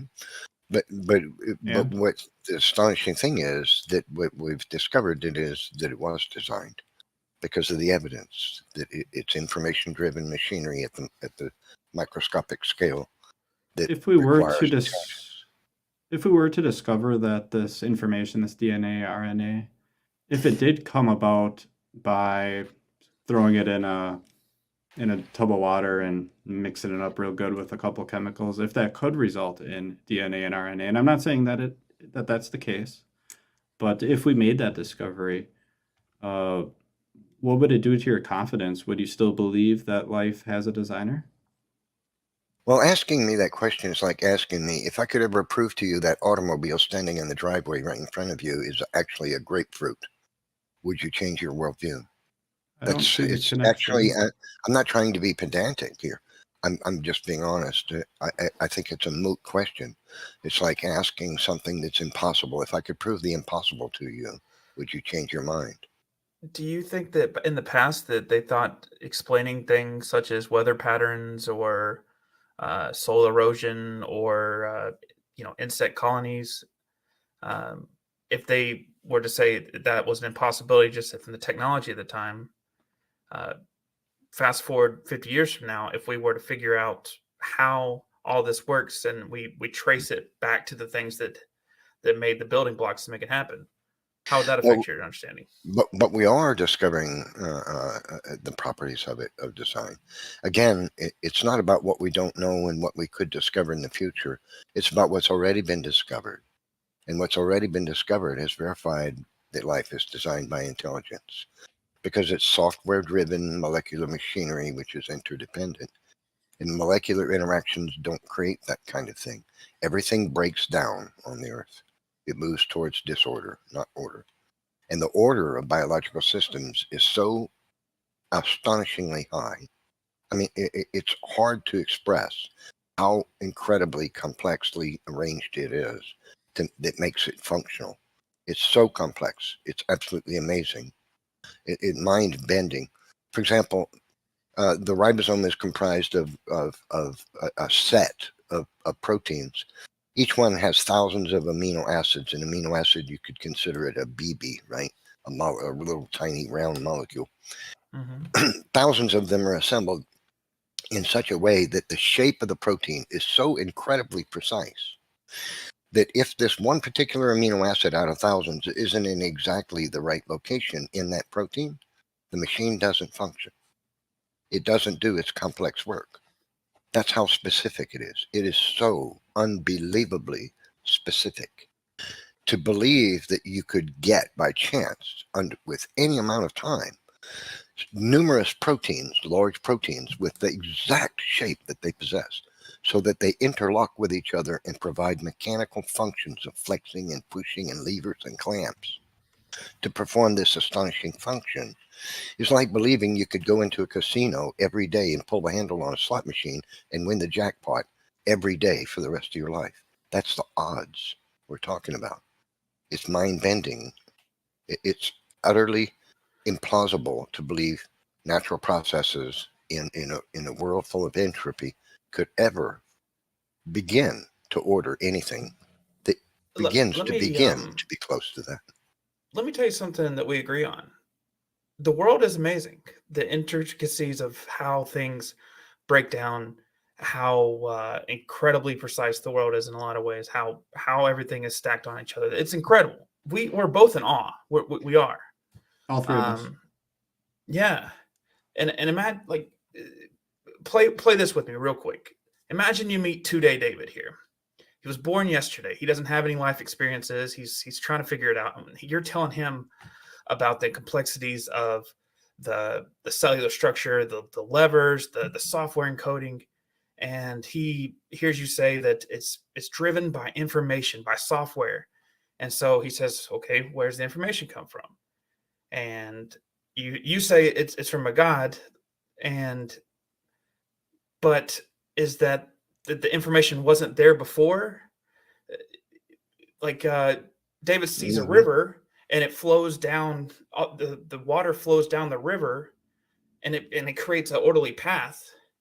Is that disorder from chaos in that way, or is that This, an order? that's more than anything entropy. That's just materials eroding to follow the path of least resistance. But biology, that's not comparable in the slightest way. Biology is information-driven systems. The information is complexly specified, prescriptive, functional, algorithmically operational, linguistically organized, possesses semantics, punctuation, syntax, grammar, and epibetics. These are things that come only from intelligence.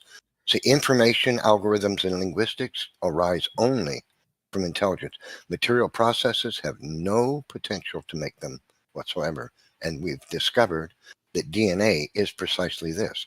It is complexly David doesn't specified have the same functional experience as you. information.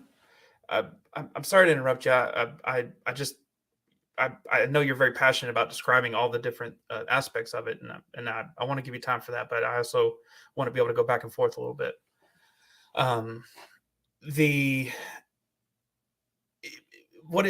To David here, 2-Day doesn't have the experience, and 4 doesn't have any other knowledge of a creator outside of this conversation. He hears that all this is just information that was interacted with beforehand. Where is the new information coming from that shows a sign that a creator put something here that wasn't there before? Do we have cells that exist that just didn't exist before, or do we have organic matter do we have matter or things that just come out of nowhere, or does everything seem to be like a domino connected to the thing before it? No, okay, so I'll give you, I think I know what you're asking, and I'll answer it this way. Sure. There is something called cortical inheritance. It's also called cytotaxis or directed assembly. And it's this fact. The cell, when cells reproduce, they do so by splitting. They split all the molecular machinery in the cell. It all gets cut in half, and you get 2 cells. The DNA, the information in the DNA doesn't make cells. They only get passed on by splitting for all organisms. So you have human cortex in your cell. That's the membrane and the machinery. Everything but the DNA and the nucleus is the cortex of the cell, right? Yours is different from a chicken because you're differently designed. A chicken's cortex, cell cortex, is not the same as a human's. Neither is a chimpanzee. There are differences between them. Well, we have different parents, Okay. correct? Right. So, but the thing is, your human cell cortices, you got them because your parents had sexual reproduction cells that split and split and split and made your body, right? Where did your parents get theirs? They got theirs from their parents, who got theirs from their parents, who got theirs from their parents. And it goes right back to the creation, because the DNA, the information in the DNA doesn't build. Cells aren't built up from the ground up. They only split, and they split the machinery inside, and each gets half. Right? That's how cells pass on. Now, and so this is called cortical inheritance. It's a sticky problem for the secular camp because they don't like discussing it, and you won't get a nickel for investigating it in science because it points to special creation. It was already a human cell in the beginning. There was already a dinosaur cell. There was already a chicken cell. Nature cells don't build in any species. They don't build up. They're only split. So there was a first one, see? So this points to special creation. But the real thing that is profound is that today we know that DNA is a package of prescriptive, functional, algorithmic, linguistic information that drives complex machinery in a cell. Machines are a product of intelligence. Information, algorithms, and linguistics can only be produced by intelligence. And so what the 20th century biology has discovered is life is designed because it possesses properties that can only be produced by intelligence. Nature can't have done it. It is scientifically impossible for undirected, unintelligent processes to produce complexly specified, prescriptive, functional, algorithmic, linguistic information, and then a system to utilize it. that's not possible with molecular interactions. It requires intelligence. All examples of information algorithms and linguistics are traced to an intelligence. There are no exceptions. None. We're So, running low on time here. We got about 5 minutes till the end of the stream. I have a question that I'd like to ask. And I think it's an interesting question. How could you learn or discover if hypothetically you were mistaken about this belief? How would you find it out? again, that's like asking me if I could convince you the car in your backyard is not a car, but it's actually a carriage with a I don't horse. think so. That's I definitional, think it's right? moot. What That's I'm saying is, definitional. yeah, Can you provide a you're better asking, example? well, you're asking me if I could prove to you. What you're asking is if I could show you somehow that prescriptive functional information algorithms, linguistics, and molecular information-driven machinery, which is interdependent, can arise from nature, then would you change your view? But the problem is that can't be done. It's not that under any circumstance would I change my view. It's that what you're asking for is impossible because they can't be produced by nature. It's not possible. I don't think I was. I don't think I was very clear with the question. Let me try again. What I'm really getting at is what could you observe, discover that could lead you to an alternate conclusion? Again, how would it be possible for me to change my view on it when we know from modern science that the properties of the cell can only be produced by intelligence? That's the Could you thing. be mistaken about it's- that belief? the point is there is no gray area in between. There's no question mark in there. That's the thing. Because of the discoveries in biology, it is prescriptive functional information algorithms and linguistics driving molecular machinery. That's what it is, right? You'd have to disprove that's what it is to have a different view.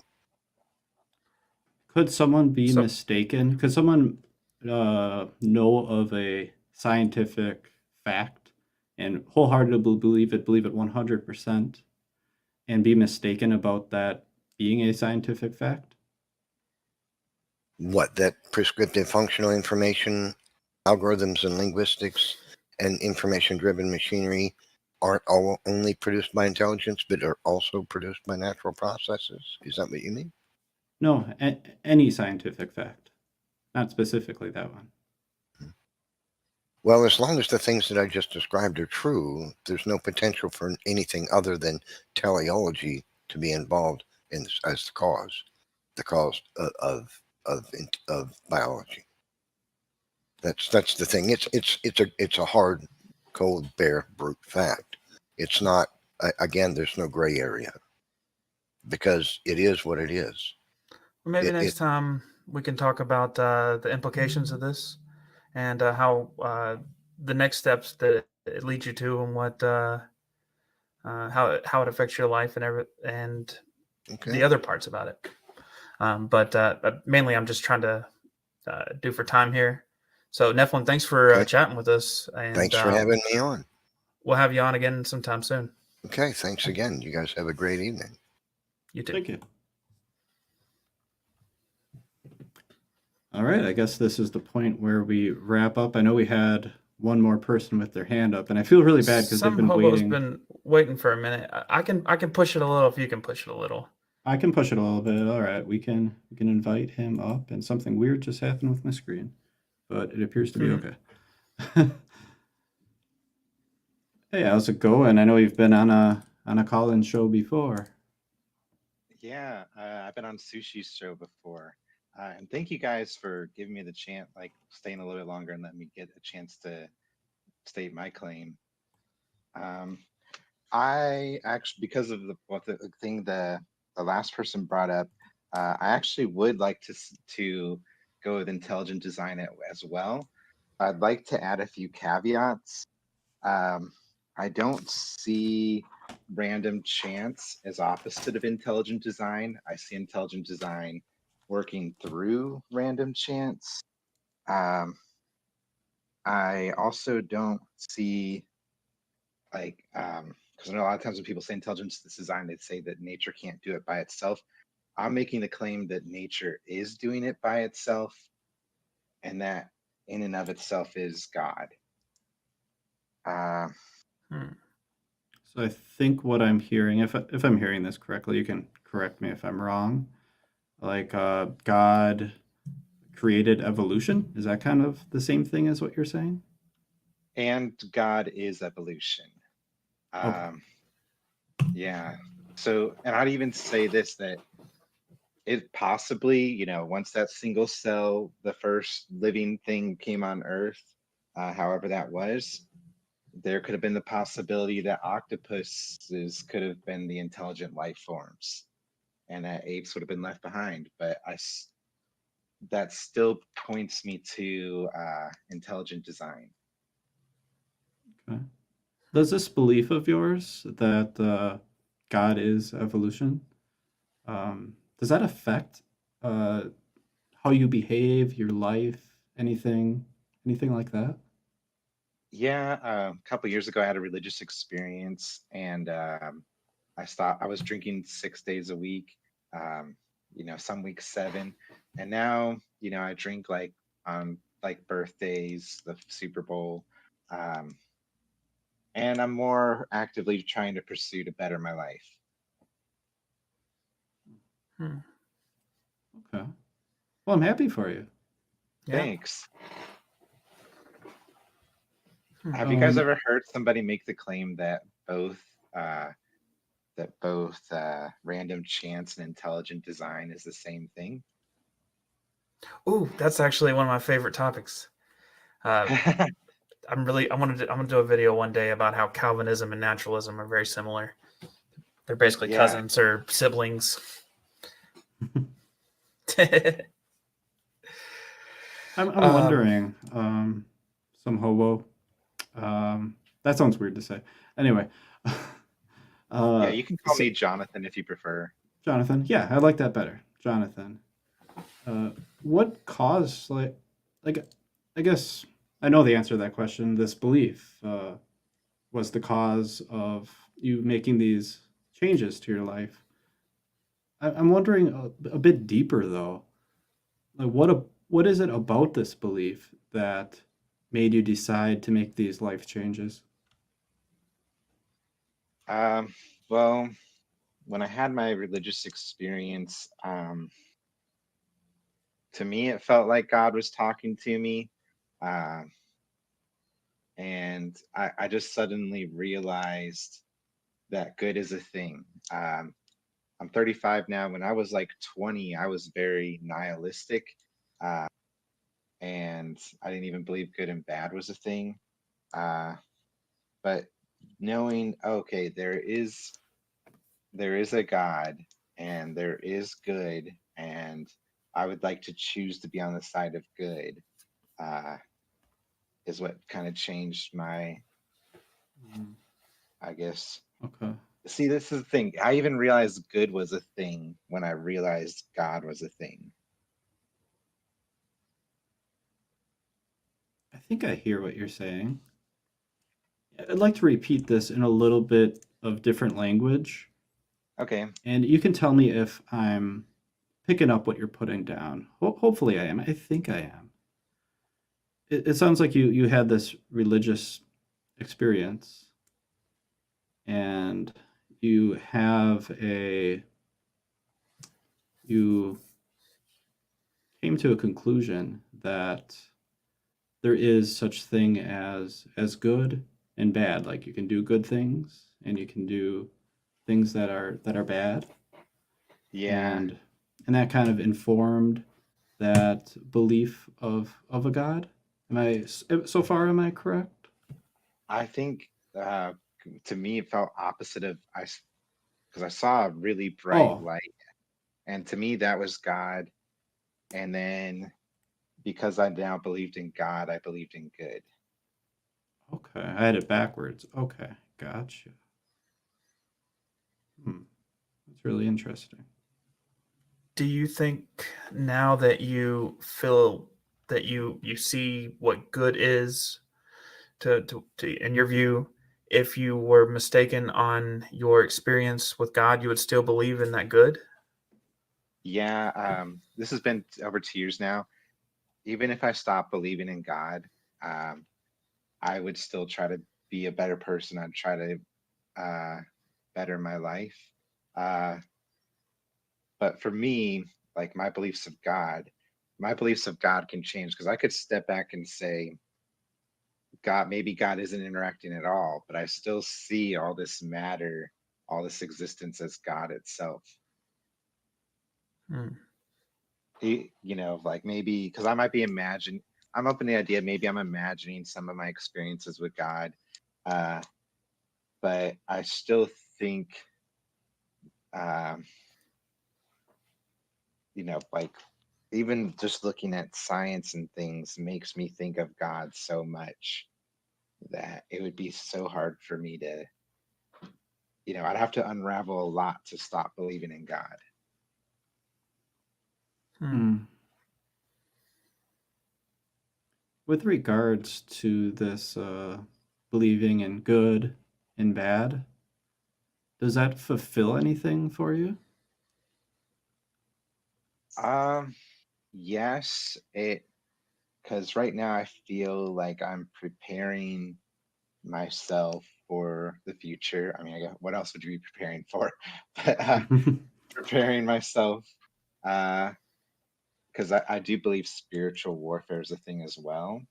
Uh, I don't think it's cut and dry as good versus evil, because this is a weird thing. I see evil as good too. I'm not saying I'm going to go murder anybody or anything like that, but I see that the fact that evil exists is a good thing. Um, but um,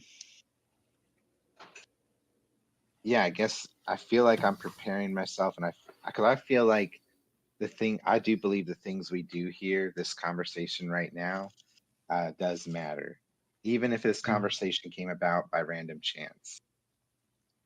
I agree. Yeah, I think it matters. I like Yeah. it. Out of curiosity, are you guys atheists? I'm an Or are you? agnostic atheist. I'll let David speak for himself, though. Yeah, mostly. Yeah. Yeah. I could be open to a prime mover kind of thing, which with the Nephilim guy, I almost was like, we can meet there at the back if you want to naturalism all the way back. I'll meet you at the front. But Yeah, why? That's interesting. Yeah. Why do but you guys believe that God's not intervening still? I don't actually. For me personally, I kind of plant my flag at I don't know. I've never come Oh yeah. across a good way to determine if that's the case or not. Oh yeah. Or I'm sorry. I guess I meant that more towards David. Oh, Uh, I'm sorry. oh yeah, oh yeah. sure. Well, no. Yeah. I have not seen anything that seems out of the domino effect.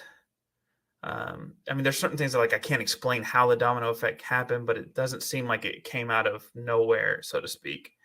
And I mean, there's a Yeah. lot of claims of miracles in different ways, but there's also conflicting claims of miracles, and it's uh, a lot of the miracles that people tell me about are more interpersonal, more something of interpretation of the subject and meaningful to the people. My goal is not to take away meaningful experiences to people.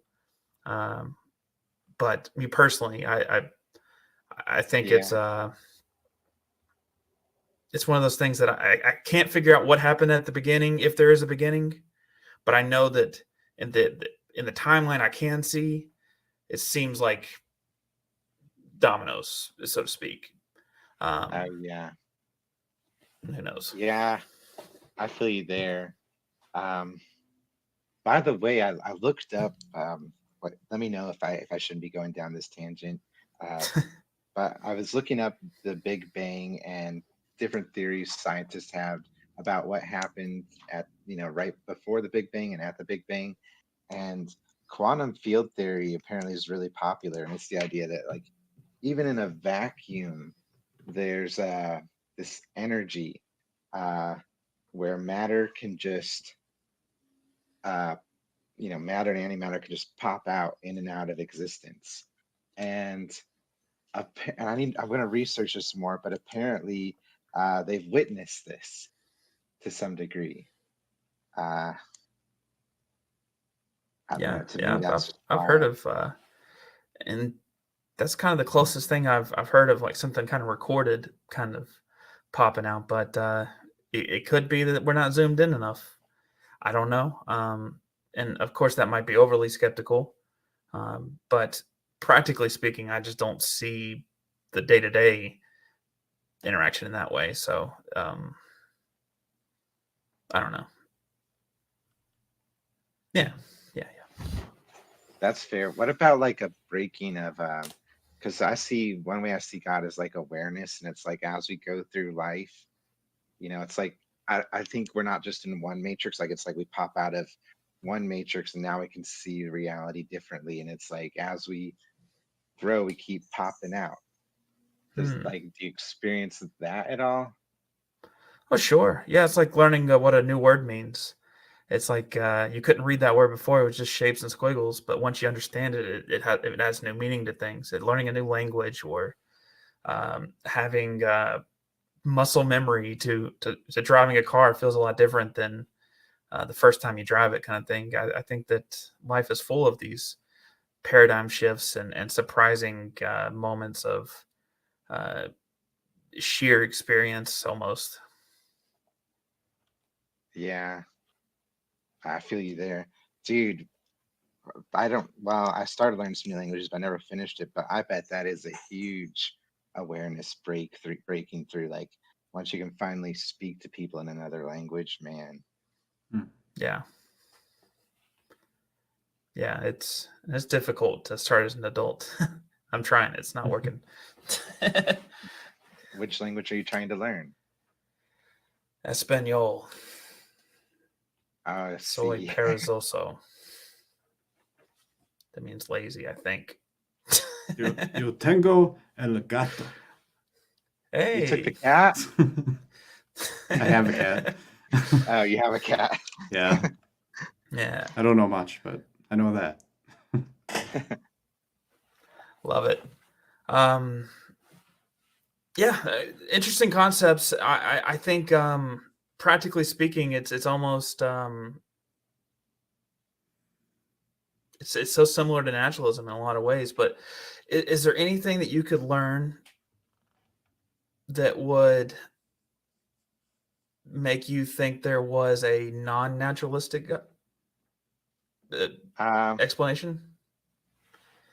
If I saw reality just falling apart, like we saw, like the universe is falling apart and it's coming toward us, that would definitely make me doubt. I'd still see it as a God, God though. It's like, oh, suddenly everything's not working. Everything decided, all the physical laws just stopped working, like that. So I Was guess that would be the your thing. religious experience part of the physical laws? No, physical laws. So my religious experiences and physical laws are kind of something I experienced throughout life.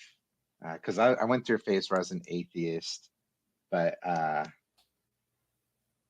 wait, I'm sorry, I probably didn't answer your question the way you intended it. Like, maybe I can ask it a little different.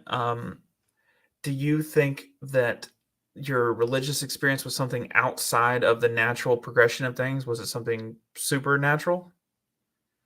I mean, it felt supernatural. Whatever that like means. It felt like I transcended. And the way I see it is like our brains are like antennas that can reach into.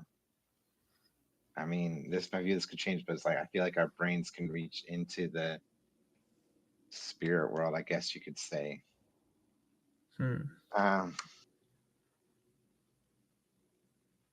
It's hard for me to think of that as supernatural, though. Sometimes, I guess I kind of see it as part of nature as well, or consciousness.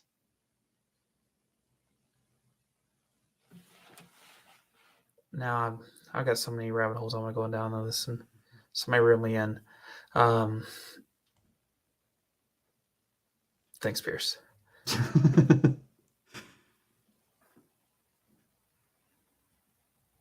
And why do you want other people to believe this?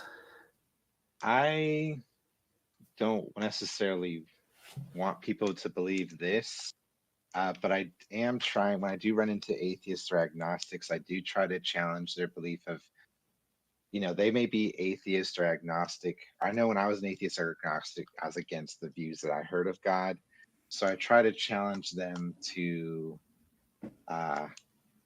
forget about some of the beliefs we hear and like be opening to God being something different than what they hear. But what difference do you want them to hear? Like one might be that creation and creator are one separate, but also not separate. Because like, it's like, I guess I could word it as the universe created itself. And that is how I see God. Versus like the story in the Bible is God making all these things, and that story separates God and the creation when they're not as separate as we think. How could we know if they were very separate or if they, were basically the same thing? Yeah. I'm going to take a few seconds to think about this.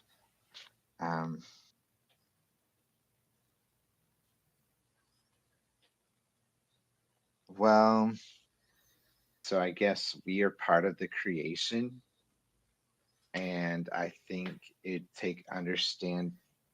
part of understanding what God is realizing that we are also God. I'm not saying that we have I'm not making the claim that we can just go and have all these God powers, but our consciousness itself, all the matter in us is all a part of God. So I guess exploring yourself possibly would be the best way to know. How, if I value what is true and I really want to know if I'm a part of this God, how could I discover if I was or if I was not? So I've noticed a lot of folks, when they have their God experiences or when they have a really hard time in their life, and I'm not saying that people need to throw themselves in danger or something, but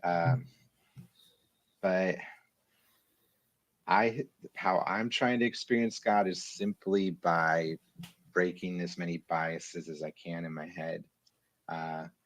For instance, like today, a breakthrough I made was a breakthrough I went through was realizing that random chance and intelligent design don't have to be separate, or they're both intertwined. I know that sounds so dumb to folks who to somebody who may not have realized it before, but that would be one example of a breakthrough I make. I guess our brain, however our brains work, we have all these dualities of good and evil and men and women, all these things. And I'm not necessarily saying these dualities don't exist, but when we look at things so dualistically, it's like both black and white and gray are true at the same time with a lot of these dualities. And back to your question, by breaking through these is my path to trying to experience God more. Are you saying that you find that's important to notice the interconnectedness of all the elements of life, that good things and bad things are all part of everything, that it's to label something wholly good, wholly bad, to and it's funny, it's like you're both getting away from that it's neither good or bad while also seeing that it's either good or bad or even both, like all these different ways of looking at it. Hmm. Cool. I got some friends I want to introduce you to after this show. I think you really get along with.